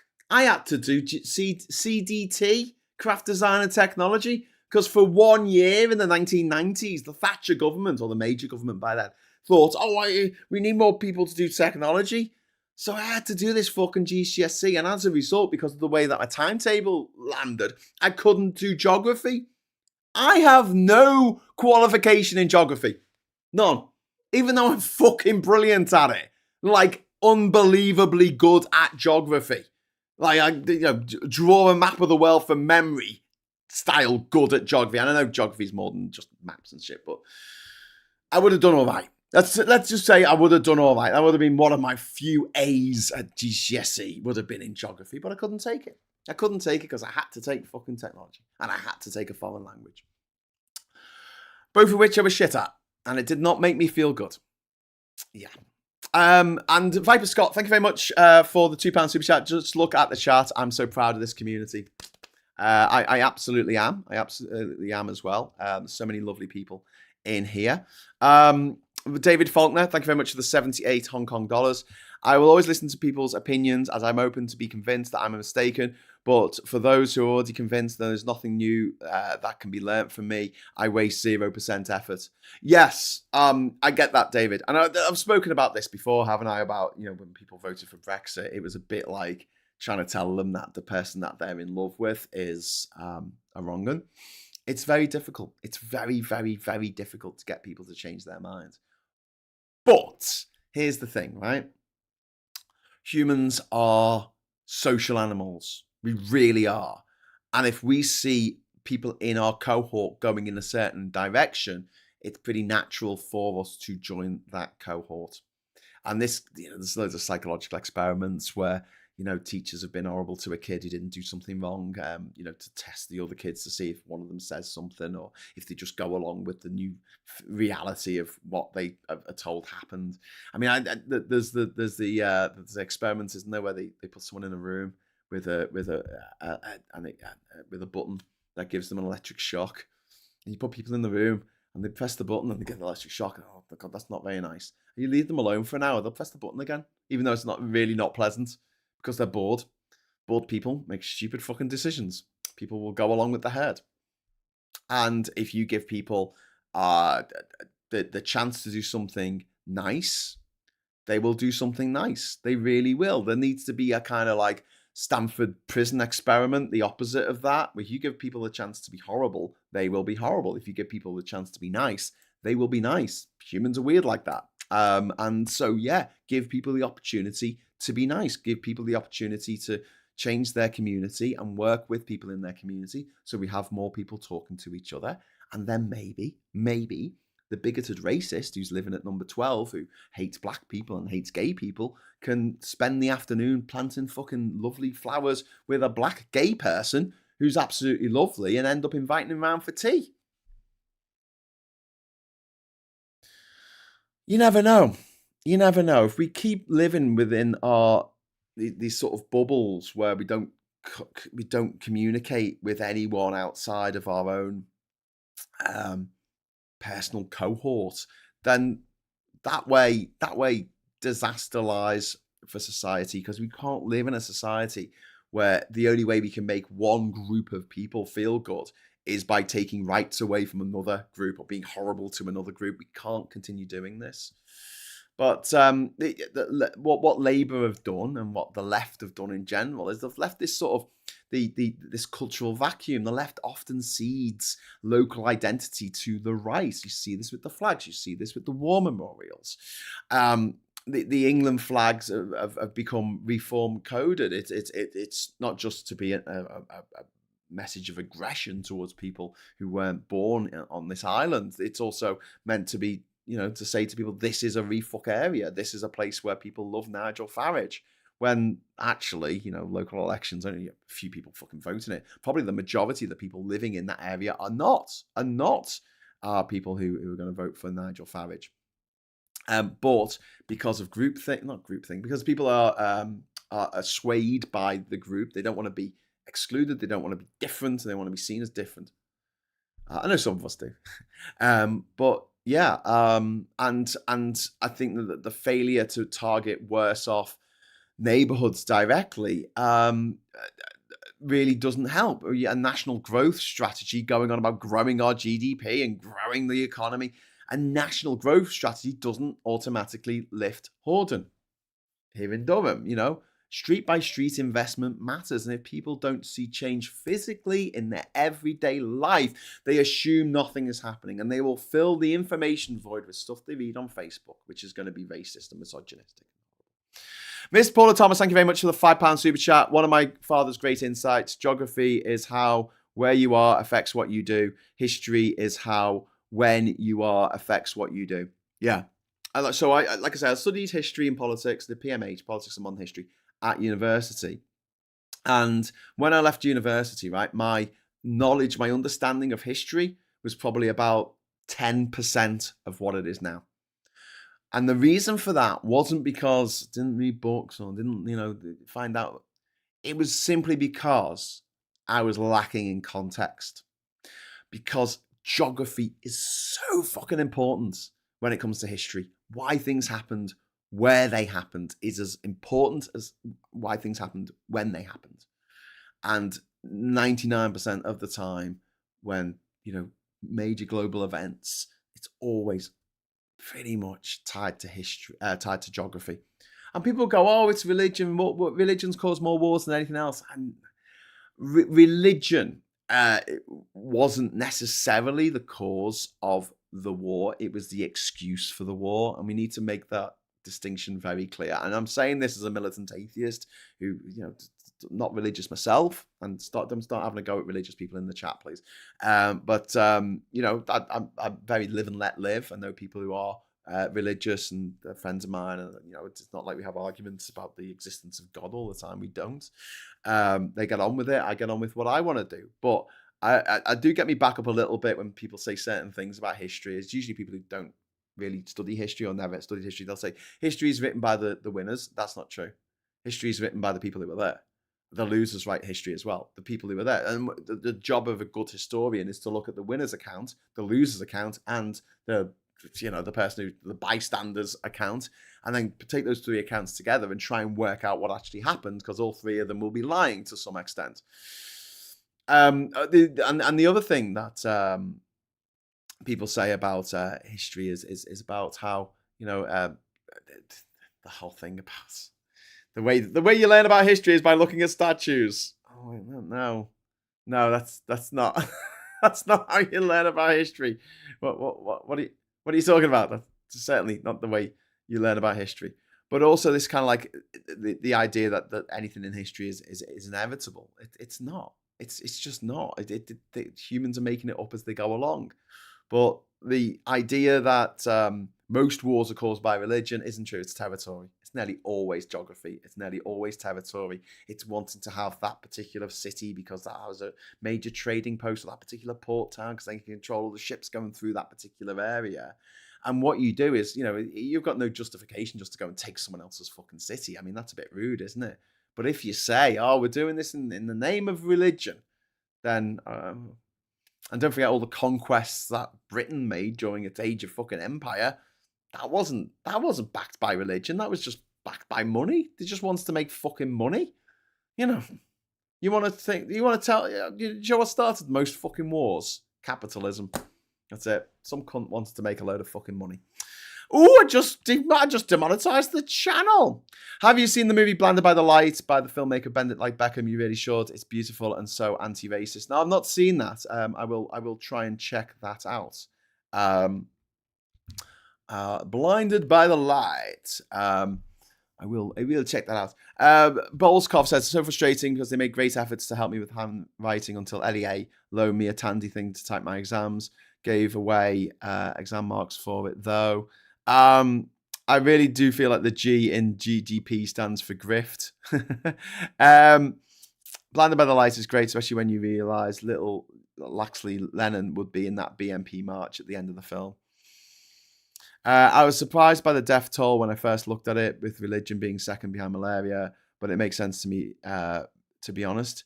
I read, that's from Captain Coconut, Paulie Dong, I read somewhere a report that showed that British students, unless you went to a posh school, are encouraged to speak up, and it just felt so gross coming from a comparatively utopian Ontario, Canada. Yeah, British students are not encouraged to speak up unless the thing that gives the private educated elite the leg up, the real leg up in all walks of life, is the fact that they are told to speak up. They are told to speak up. And the thing is, when they speak up, they're not told to pipe down. Now, if someone from Liverpool with a Liverpool accent, or a woman from Manchester, or someone from Leeds, or someone from Newcastle speaks up, or Birmingham, they're told to pipe down because they're talking too loud in a regional accent. But yeah, we've also got to understand as well, or take on board, that humiliation is politically powerful. That whole left behind idea, being told that your area is deprived, can make you feel like a failure, even though it's not your fault where you're born or where you grow up, or where the area where you can afford a house or afford the rent. And outsiders, in this case, become visible symbols. Even a small number of newcomers can feel magnified, especially in small communities, in pit villages like this.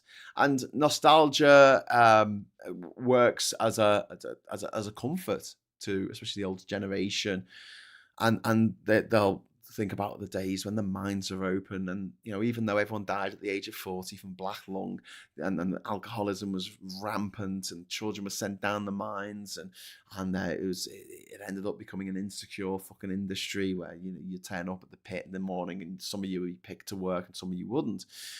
They felt like they had stable employment. They felt like they had a clear identity. They had strong unions. One of the most pernicious things that the Tories did in the 1980s, I mean, a lot of things they did was really bad, was smash up the power of the unions and made it so that the people working were just working for the elites. Yes, sir, no, sir, and three bags full, sir, following the lead of America, where workers' rights are a fucking joke, a sick joke at that. Also, social clubs. Clubs, working men's clubs, don't really exist in the same way that they used to. And reform taps into that sense of loss without having to offer any material replacement. They're just saying, hey, wasn't it great in the past when there were no black people? And you're like, what? What did you say at the end there? Nothing. I was just saying how great it is in the past. But the reality is that no one on this in this country now remembers a time when there were no people who came from anywhere else. There's no one in this country who was born before we had a fucking empire. Before Liverpool was the hub of slave trading around the world. No one, not a single person. And but this brings us back to the whole thing of like, don't just point at them and go, you're a racist. Calling them idiots, calling them racist, it strengthens their tie to reform, because they'll see you as an elite and they'll say, oh, yep, the elites despise me. And again, when people feel put upon, when people are made to feel stupid, they tend to do stupid fucking things. And, engagement is obviously harder than just relocating. But I mean, one of the issues here is if everyone who hates refuck moves the fuck out of here, then it's going to become more refucky, isn't it? Just on the basis of percentages. Abandonment deepens resentment, and it's more likely to be people who have university degrees, who actually run a business, who are more likely to fucking leave. You can't out-sneer grievance politics. You have to out-deliver it. And we need visible change here in the Northeast. We need not press releases. We need to be demolishing derelict streets. No, I know it costs millions and millions of pounds to rebuild fucking all the billions actually to rebuild all the houses that were just not destroyed but not built by the Tories over the years. But there's a derelict street, fucking demolish it. Fucking demolish it. There's no one living there. Demolish it and plant a meadow. Plant a fucking meadow with trees and grass and flowers. Make it nice. Reopen community hubs. Give subsidies to pubs, cafes that sell alcohol. I mean, we kind of, because the problem with pubs is obviously for people who don't drink or have a religious objection to drinking, they're not going to feel included in that. So you need somewhere where, if you want to have a drink, you can, but that's not the main thing that thing exists for. And I do think that we need to have more community hubs, pub hubs. We need to fix public transport links. We need to clean up litter, and we need to solve antisocial behaviour. And the way that the refuck fuckers want to solve antisocial behaviour is to say, "Oh, we want to put soldiers on the streets." Soldiers, what? That's something a 12-year-old would think of. But it's a simple solution to a complex problem. And also, we need to reclaim patriotism. And I think this is the point where a lot of people on the left feel the most uncomfortable. So for me personally, like when I started doing these streams, I felt really, really dodge about asking for super chats and saying, "Hey, you can give a super chat," But as things have gone on, I've become a bit more cool about it. The same thing happened with GoFundMe. When I first did my first ever GoFundMe years ago, it was only open to my friends. It was only open to people who knew me, because I didn't want people looking at me going, "Oh, you got to fucking GoFundMe. You can fuck off, you fucking grifter." But as things went on, and I opened up a GoFundMe for the Three Blokes in the Pub, and that was literally buy a drink for the three blokes. It wasn't even promising anything back. But I was acutely aware that there are certain people on the left who will start up a GoFundMe and then just, spend all the money on themselves, and that makes the rest of us look bad. But I did feel dodgy about it. But that gave me the skills I needed of being able to fund stuff. I already had GoFundMe set up with a bank account. I already had the ability to make videos, to make websites, to go streaming live, to design whatever needs to be designed. And it meant that within 2 weeks of the invasion of Ukraine back in 2022, I was able to put together a charity drive to get supplies over to Ukraine, much needed supplies. One of the things I took on the first journey I went over there was a defibrillator for shocking people back to life, and that was used. It was on the border, and there were lots of old people coming across the border, and there was a in the Medyka, the town that we went to, there was a refugee centre that had been set up in a Tesco. They'd cleared all the shelves and they'd set it up with all these camp beds set out for refugees coming across the border. And a lot of elderly people coming from eastern Ukraine at the time. And within 1 week of that trip, that defibrillator was used to save a woman's life who otherwise would have died of a heart attack. And the ability to put that together, I thought back and just went, well, actually, if I hadn't started that GoFundMe, which was kind of a bit of a joke at the time, I wouldn't have everything set up for me to be able to go and do that. I mean, maybe a few weeks later, I would have had a GoFundMe, because with GoFundMe, you can start raising money, but when it's something that's like a contentious issue or something like that, they put a block in it, and you've got to wait for them to unblock the money for you to actually get the money. Otherwise, they refund all the people who've given it. I didn't have that problem. I didn't have to pay someone else to make a fucking website for me. I could just do it myself because I knew how to fucking do it. So any kind of like fear that I had of sort of going, okay, I need to ask for money here. I've overcome it, and the same with super chats on here. I would much rather run this channel this way, where I'm saying, hey, can you give a super chat and keep the channel going, which is my income now, rather than relying on the vagaries of YouTube fucking algorithms, whether it decides to tag my, put my video as an option on one of the end of Max's videos or one of the end of Phil's videos, and just hope that people see it. And I could spend a day making a video and it's only seen by 100 people, and that's fine if it's this and I'm getting super chats in, but it's obviously not fine if you are if you're relying on getting a quid for every 1,000 people who watch your fucking video. I got 10p. So yeah, but the one thing that I think makes people on the left really, really uncomfortable, that same sort of level of discomfort that we really need to get over is patriotism. And I know people get upset about Labour putting fucking flags on it on the membership cards and having flags on all the things, but I can see why they do it. I can see why they do it. I can see why they sing fucking Jerusalem at the end of the conferences, along with the red flag, which is really weird because it's the same tune as "Oh Christmas Tree, Oh Christmas Tree." But yeah, they never used to sing. I don't think they used to sing Jerusalem, or at least they stopped doing it for a while. And the reason they started doing that is just to try and tap into that. Not necessarily to get the votes from the patriots, the super fucking racist, fucking nationalists, twats, but more to make people who are on the left feel a little bit comfortable with patriotism, because it's fine if you're Welsh and you love your fucking country. It's fine if you're from Scotland and you love your fucking country. Fine if you're from Ireland and you love your fucking country.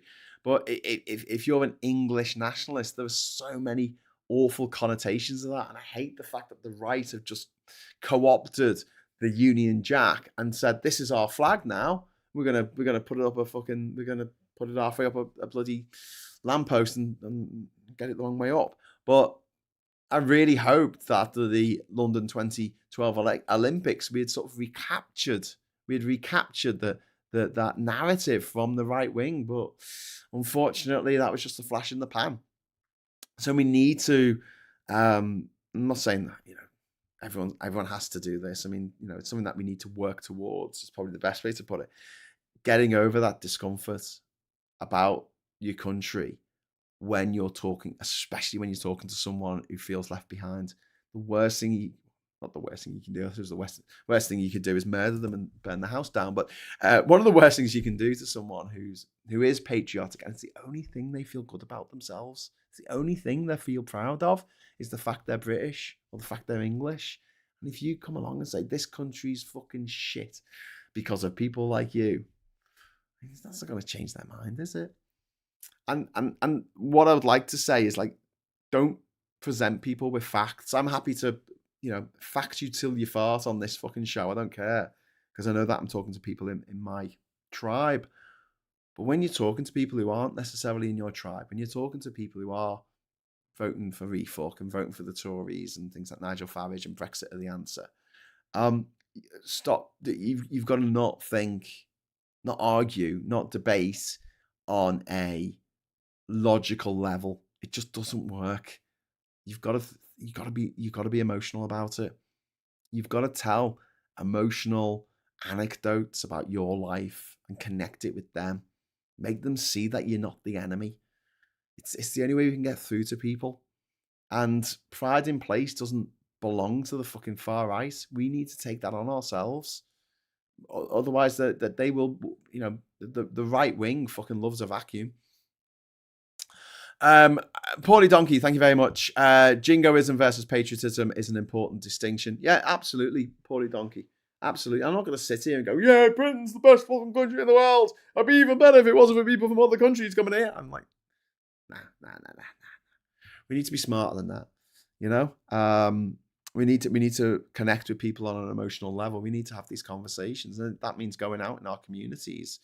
Then so be it. And look, I understand if you're from a minority that right now would not be a good idea. I'm talking about people who are allies, people who aren't necessarily affected by this, people who aren't Muslim, people who aren't black, people who aren't a trans woman, going out and talking on behalf of people who feel like, obviously for very clear reasons, feel like they can't have these conversations themselves. I'll give an example. Like, honestly, if I walk up to a bar and ask for a free drink, I'm not going to get a free drink. But if someone else asks for a free drink on my behalf and then tells the person behind the bar why I deserve a free drink, fucking works. Weirdly, not all the time, but yeah, that is the way it is. I mean, I'll go back to my travels when I needed to get on a cargo ship. If I wrote to the cargo ship company, if I wrote to CMA CGM or Maersk or whatever, they didn't get back to me. Like, what's this guy doing? But if someone wrote on my behalf, someone else speaking on my behalf is so much more powerful. Whether it's trying to get your ass on a cargo ship to get across the Atlantic, or whether it is literally to, you know, to convince people that trans women aren't out to get you. The best people to actually say that are not the trans people themselves. It's got to be people talking on their behalf. And I know that sounds a little bit patronizing and a little bit like, I alone can fix it. But it's not that. It's about being a good advocate. I mean, being a good ally means being a good advocate and talking about this stuff as often as possible to as many people as possible. People that you just meet in everyday life, you know, put them right and make them know that, you know, that there are people out there who really do mean them harm, and it's not trans women, it's not Muslims, it's not Jewish people, it's not black people, it's not Hindus, it's Nigel Farage. It's the fucking upper class fucking private school mafia elite.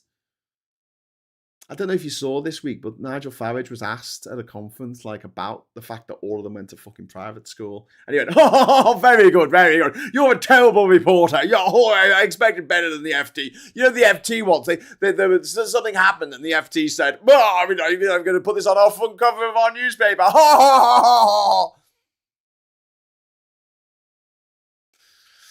Fucking hate them. I fucking hate them. But yeah, we really need to have these conversations.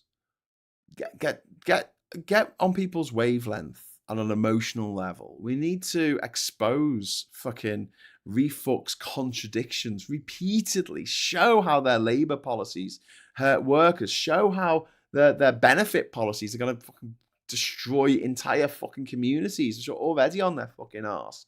We need to show how Brexit reduced funding for these areas. And we need to understand and need to explain to people that culture war, theatrics, which are completely invented by the right, the term culture war, the idea of there being culture wars was completely invented by the right. But these theatrics do not build fucking houses. They do not build communities. And from our Labour MPs, from our Green MPs, from our Lib Dem and SNP, Plaid Cymru, the MPs working, these parties, these councillors, we need less mission delivery fucking frameworks. We will rebuild your high street. We will fine absentee landlords. We will put money in your pocket. Because reform isn't rising around here because people are uniquely fucking idiots here in Durham. They're not. They're rising because people feel abandoned. And looking at the streets, looking at the levels of deprivation around here, I can't say I blame them. And this is something that Labour need to fucking sort out. They thought they were going to have 10 years to do this, and they don't. They've got 3 years now and counting. They need to get this shit sorted. And they need to get the message to the people that they're actually making things better. And they need to work. And then, like, we've got a lot of people who are Green voters now, right? They've joined the Green Party, which is great. You know, we need more people who are caring about the environment. I want Labour to be less adversarial towards other parties on the same side as them. They're so adversarial, especially towards the Lib Dems, the Greens, the SNP in particular. Fucking hell, they hate the SNP with a loathing, a Midlothian amount of loathing, and you just like, mate, can you just calm down on that? I mean, it's fine, you're different parties or whatever, but the real threat is refuck. You've got to go after them hammer and tongs, and give them no quarter at a political level. And down here on the level of the electorate, we need to engage these people, and we need to have these difficult conversations. And no matter how uncomfortable it makes us feel, we need to get over it and go, okay, we do need to have these conversations, because we keep talking about it, but we never really do it. We didn't do it during Brexit, and we didn't. There wasn't much in the way of community outreach. It was all about doing a march in London, which was great, you know, and it was like gay pride, but for people who liked being in Europe, it made people feel not alone. That was great for us. But when it came to changing hearts and minds of others, it didn't do anything. You know, people watching that on TV and going, "Oh, there's a march, okay." Conversations can change people's lives. They really can. And I know it's difficult. And I'm not saying to go door to door at your neighbours with a clipboard and tell them all the things they need to know. I'm talking about just having a bit more community interaction and sitting down and having a drink, having a coffee, having a beer with people from different walks of lives and having those conversations. I always feel like this, you know, when you have someone come around to the house to do some work and they're like, "What do you do?" And I'm like, "Oh, I'm a YouTuber." And I sometimes just say, "I'll just do travel stuff," you know, talk about my travel things. I don't want to say politics because I always think, like, you know, especially at the start of the job, what if they're like a mad bloody me fucker and they just go, "I'm going to fuck this up now. I'm going to fuck this, man. I'm going to make this really shit. I'm going to really shit." But yeah, Kirsty McTeer says, "Now it will change until first past the post is abolished." I don't know, Kirsty. I don't know. Will it? There's loads of countries around the world that have political proportional representation, and the right wing still get in. I mean, Germany's got a form of proportional representation, and they had Angela Merkel as their prime minister for, God, was it 20 fucking years? She's a right winger. She's not left wing. You know, Christian Democrats, they're the Tories of their country. You've got countries like Australia where they have ranked voting, they have proportional representation, they have compulsory voting in Australia. The Liberal Party, which is the Tory party, keep fucking winning elections. I mean, I'm not. This isn't meant as a defence for first past the post. I do think that it needs getting rid of. I do think the system needs changing. I would like to see ranked voting at the very least. But I don't think it's going to be a panacea, even if it happens. I think what's more important right now is working with the electorate, because all the things that Labour have done that have pissed us off, pretty much, a lot of people voted for that. That's what they wanted. They wanted Labour to be horrible to immigrants. When Labour were very, very left-wing under Jeremy Corbyn, people didn't vote for them. Or they voted for them en masse in certain areas where they got like 80% of the vote. But most of that vote was fucking wasted because it wasn't spread out amongst the constituencies. So yeah, I don't know. I do think that it's important. And sorry, Kirsty, don't think that I'm not saying, you know, what are you talking about? First past the post doesn't matter. I'm saying, you know, there are other things as well that need to change about this country, and I think a big part of that is probably just the general attitude to life, the universe, and everything. And that's all part of a conversation that we all need to be having. Unfortunately, the people who own the means of communication are all right-wing, fascist, fucking billionaire bully boys from the Bullingdon Club, which doesn't make things easier. So the newspapers are all owned by fascist fucking Bullingdon bully boys, and the social media is all owned by fucking fascists as well. It's something we need to look at. This is not for you, Graham. It's for Diz. Oh, thanks very much, Captain Coconut, for looking out for Diz there. And it also triggered our confetti cannon. Was it the third confetti cannon of the day? Thank you so much. Here's the confetti. Woo! Okay, it's 11 o'clock now. So I'm just going to wrap up on this. Voting for deregulation, benefit cuts, and culture wars will not fix boarded up streets or underfunded schools. And we need to address the fact that people are voting for those very things that are going to make their lives even worse. And then as their lives get even worse, they're going to become more and more fash. They're going to move more and more towards the right. And the challenge here isn't to shame voters. It's to make we need to get hope. We need to get hope across to people. We need to have a positive fucking message of how things could be better. But until that happens, the lighter blue fucking Tories will keep winning in places like this where they, you know, back in the past, if you knocked on the door as a potential Tory to fucking become a councillor here or an MP, they'd chase up a fucking tree and set fire to it. Nowadays, like, oh yeah, I'm going to vote for refuck. And it's like, why? Well, they call it reform, don't they? I'm voting for actually, they don't say that. They say I'm voting for Nigel. Nigel. Like Nigel's is their Bezzy mate. So there's a lot to be addressed. There's a lot to be done. But it's 11 o'clock now, so I'm going to quickly do the papers and then wrap up. And then I'll be back at 6 o'clock tonight for the rabbit hole with Rachel. Paulie Donkey says, Labour co-op was my first exposure to the party, not going to lie, says Paulie Donkey. Yeah. And Labour's got a decent history of working towards doing some really good things for people. I know we're all a bit embarrassed about the Tony Blair years, not least because of the Iraq War and also because of the things he's done since. But fuck me, those first 10 years, from 97 to 2007, this country changed beyond recognition. My city of Liverpool changed beyond recognition. Because there was a positivity in the air.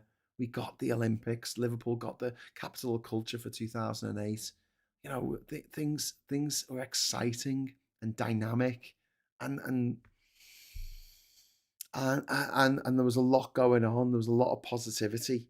There was really great music coming out. There was really great movies coming out of Britain, and we felt like we could do stuff. We could really change things for the better, and that was taken away. That was taken away from us. We had like 14 years of just fucking despair with the bloody Tories, just doing everything in their power to make our lives more wretched, more difficult, more infuriating. And so Labour's done it before. They can do it again. And I'll never say, I'll never vote for this. You know, I'll never vote Green again. I'll never vote Lib Dem. I'll never vote Labour because, you know, the famous line from the Greek philosophers, wasn't it, who said, you can never stand in the same river twice because it's not the same river and you're not the same person. Labour will change. Labour will get a new leader and they might move towards the left. They might start actually defending trans people's fucking rights. That'll be nice, wouldn't it? They might start actually, you know, properly going after the tyrants of the world. They might stand up against America. Wouldn't that be nice? Imagine it. Labour for the next couple of years just worked on breaking us away from America, breaking us away from Trump, and then on some bright, glorious morning in 2028, the leader, I don't think it will be Starmer by then, but the leader of Labour can stand up and say, "Hey America, hey America, come here, listen, fuck off, bye." Wouldn't that be great? Wouldn't that be fucking wonderful? Sorry for making anyone jump then with my fuck off. Sorry, but wouldn't that be great? Wouldn't that make you feel good? Make me feel good. Jesus Christ. But yeah. Okie dokie. Tories put loads of layers of middle management with their trusts, etc. Something the right always complain about the NHS. Too much waste. Government needs to sort that out. Yeah, they made more waste. The Tories made more waste while complaining about waste, which is, you know. Does Reform's cabinet contain that taxi driver? Which taxi? Oh God, have we got another one? Another one. I'm going to head over to the papers. Finally, it's a bit late. Yes, I know. But what have we got? What have we got here? We've got the Times first of all, with Labour may drop youth wedge pledge to boost jobs. This is in light of the jobs figures coming out yesterday, which weren't great for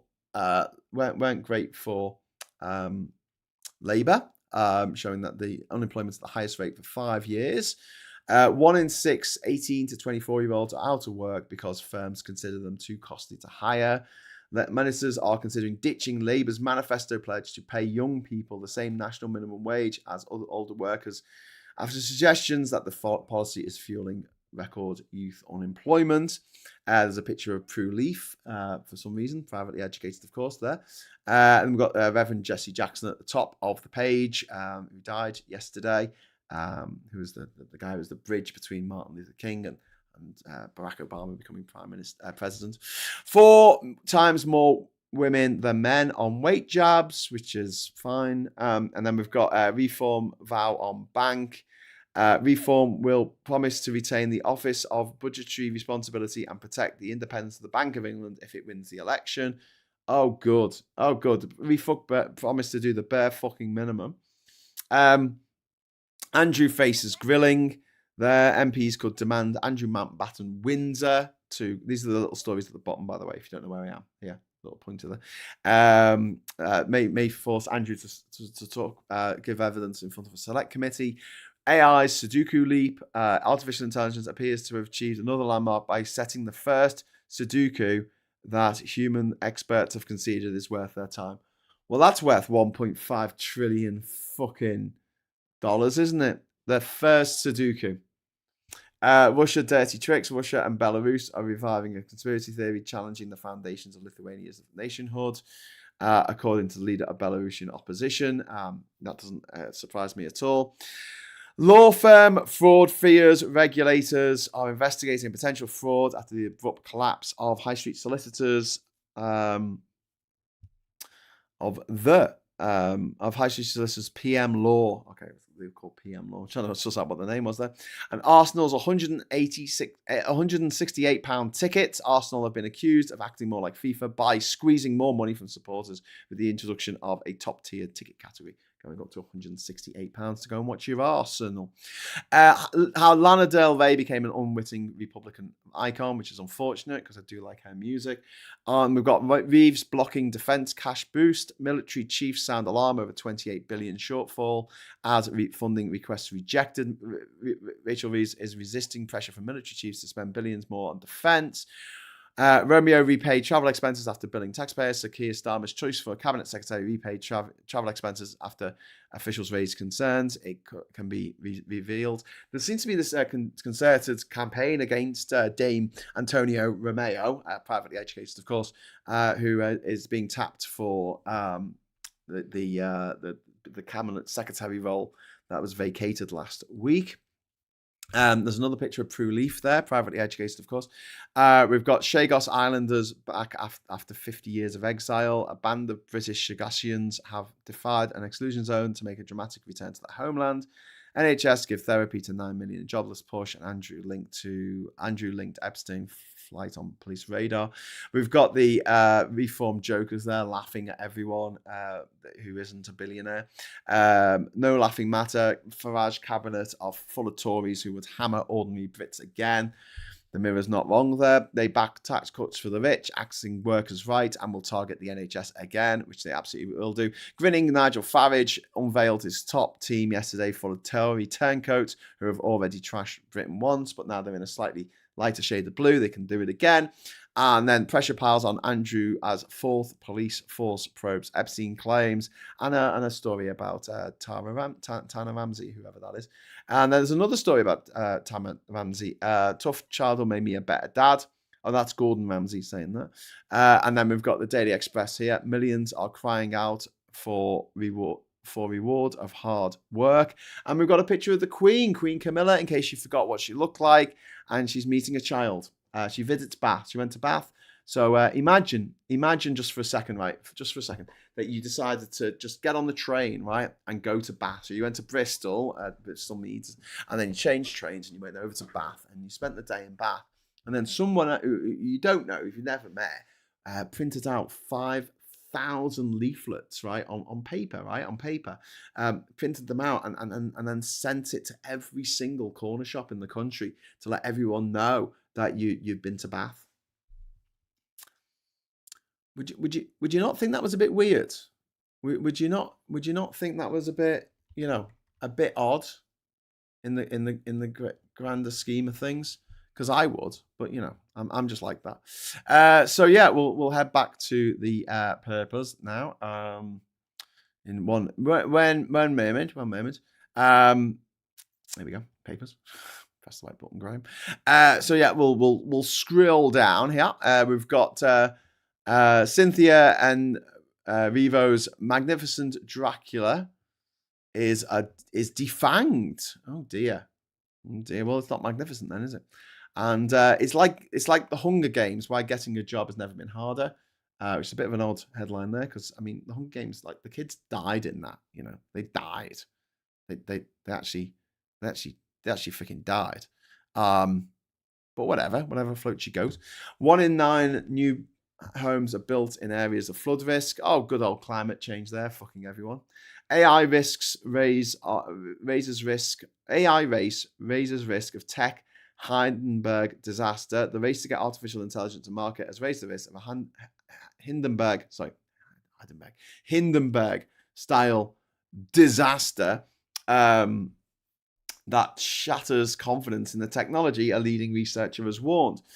The professor at Oxford said the danger arose from the immense commercial pressures that technology firms were under to release new AI tools for companies desperate to win customers for the product's capabilities and potential flaws are understood. I'll tell you what the potential flaws are. AI is shite. We stand on his shoulders. Jesse Jackson died at the age of 84. What a life. What a life.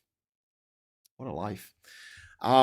Jenrick fights to prove refuck can run economy in Farage's Tory 2.0 shadow cabinet. Is private school really worth it?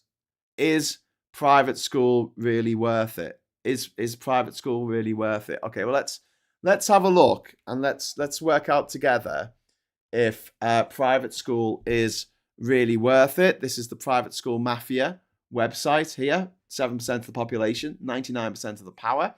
And here's the list.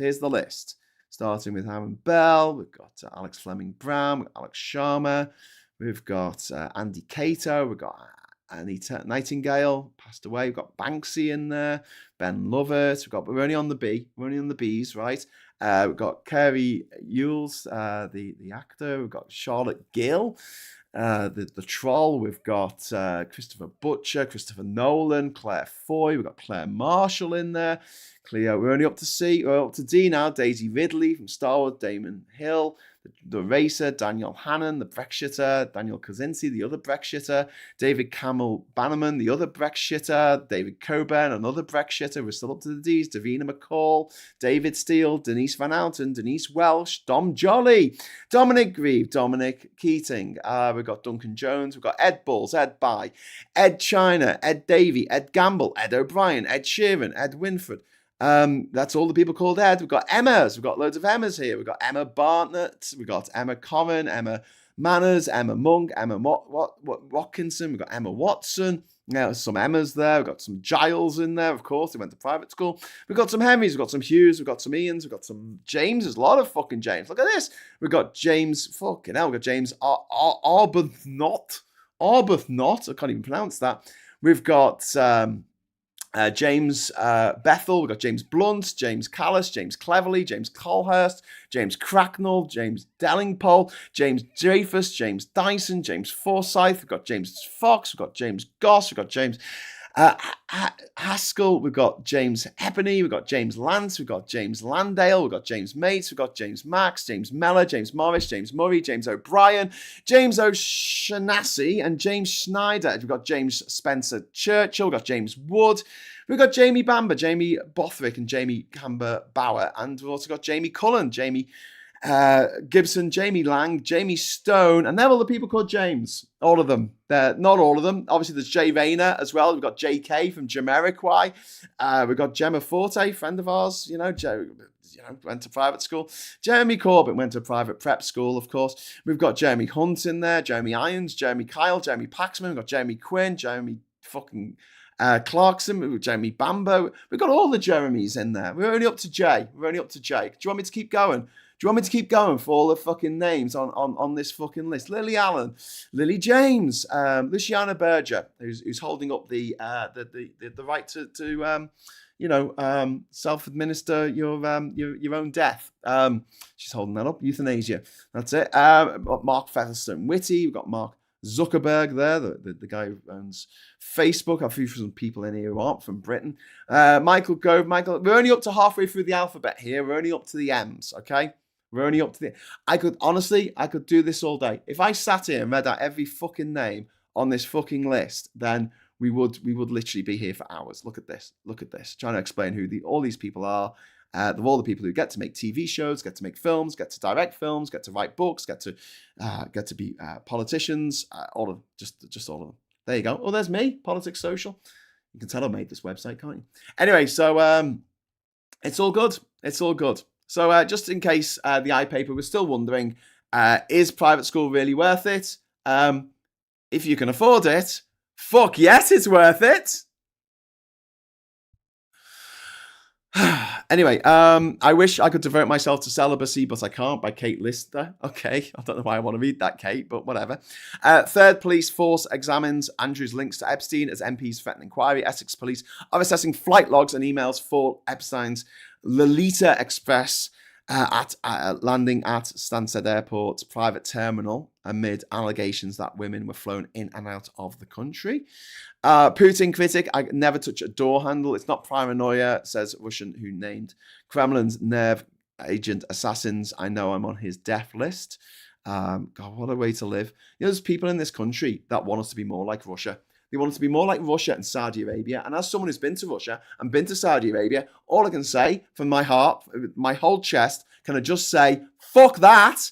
Fuck that forever and a day. Keep fucking that to the edge of the fucking universe and then fuck that some more. Thank you. Back to the papers. Financial Times here. Plug pulled on high-tech bid to ease trade flows at the border. We've got £110 million spent on post-Brexit project. Contract with Deloitte and IBM ends. This is absolutely fucking crazy. We talked about this actually last night on the Geoscope show. £110 million spent on a white elephant post-Brexit fucking project. And it's all just gone. It's gone to these fucking consulting firms. Got Jesse Jackson there, looking awesome. I mean, he's look at his eye. Look at the way he's. Oh, that is a cool fucking picture. Do you know what I mean? Like, you know when someone goes missing and they put a picture up of them in the news, and they always they always pick the worst fucking picture, don't they, to show. I mean, you know, sometimes when you got a celebrity, when you got like a public figure, and you got a politician or someone. That's a really fucking cool picture of them. That's a fucking cool picture. He looks like a man who means business. Abu Dhabi data lapse leaves passports of finances high flyers exposed online. And then we've got jobs for former Tories as Farage parades top team. And then we've got in the briefing here. I know this is really low res. Sorry, that's not my fault. I'm streaming at 4K. Got a 4K camera. I'm 4K all the way. I mean, for some reason, this is 56K. Not in a good way. German populations to shrink 5% within 25 years. Wow. Former prince in oil deal. Warner Brothers ultimatum. Alarm over risk transfers. Epstein takes Hyatt scalp. Brussels drafts EV rules. BHP rides copper boom. And that's BHP Billiton, is it? The big mining company. And Poles seek Soviet redress. Warsaw is preparing for a reparation claim against Russia for atrocities committed during the Soviet era. Come on, let's get some reparations out of that basket case of a fucking country. Let's do it. Let's do it. Anyway, so Ivan's just sent me a photo which I'll show before I go, which is the when things change their name. Restaurant at the end of the universe. Get at the restaurant at the end of the universe. You can order a nice dish of fuck this and fuck that. Says Polly Donkey. I love that. I might use that next time. Sorry. Sorry for just stealing your thunder there. But let's bring this picture across so we can see what we are talking about. There we go. We've got the Snickers, which used to be called Marathon in this country. Many of us will remember that. Ollie probably won't remember that because he's only little. But I certainly do. I preferred it when it was called Marathon. I think, right? And you can argue with me on this. I don't care. I think it tasted better when it was called a Marathon. So there. We had Jif, which changed to Sif because people got the Jif detergent mixed up with Jif lemon, which is very important to have on Jif Lemon Day, which was yesterday. Don't forget your pancakes on Jif Lemon Day. So I hope you enjoyed your pancakes yesterday. I certainly did. My beautiful partner, Catherine, is a wonderful pancake flipper. She's a consummate flipper of pancakes, and we had a couple of savoury pancakes, and then we had a dessert pancake afterwards. Pancakes are very versatile like that. I hope you all enjoyed your pancake day, your pancake day yesterday.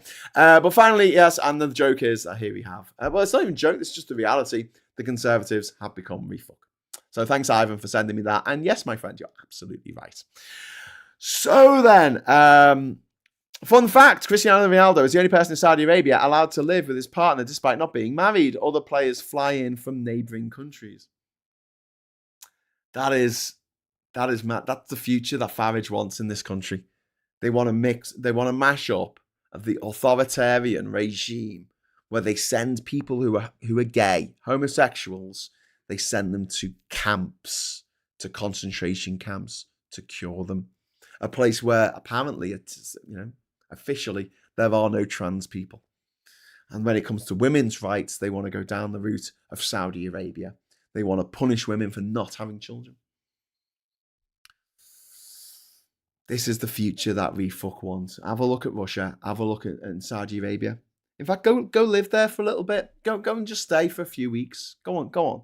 See how you get on. Come back and tell me that this is the future that you want for this country. This is the future that you want for your kids. Because I'm telling you now, it's fucking shite. Okay, listen, I'm going to get going now. So thank you so much for joining me this morning. Thank you very much for all the lovely messages in the chat. Thank you for engaging with me and each other. I love the dynamic flow of conversation on these shows is a real joy. I don't feel like I'm just lecturing you, although I have a tendency to go off on a tangent, I know, but I feel like we're actually having a conversation here, which is fantastic. And Sif was better when it was GIF, when it was actually pronounced GIF. Russia is like the US for me. If I went there, I'd be wanting to explore wild spaces like the tundra and Tangier forest, not the human parts. Yeah, the humans aren't so great. I shouldn't slag off people from Russia. It's not their fault they're born in Russia, but the government it's been shite. It's been shite since forever. Nothing's going to change. Nothing is going to change. Every time a fledgling democracy appears for a few months in 1917 or in the 1990s, we're going to have democracy, yay! And then it all just falls apart and falls back into a dictatorship. Anyway, listen, give us a like on the way out. Lick the like button on the way out. We always like a lick. We lick a like. We always lick the like. But if you would be so kind as to join us tonight at 6 o'clock for our Anything But Politics show, The Rabbit Hole, with me and Rachel Harris.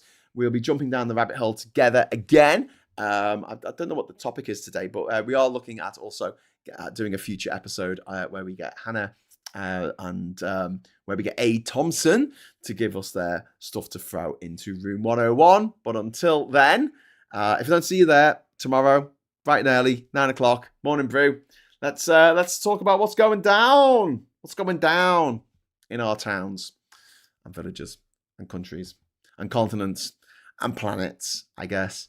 So until next time, thank you so much for watching. Hello, good evening, welcome, and goodbye.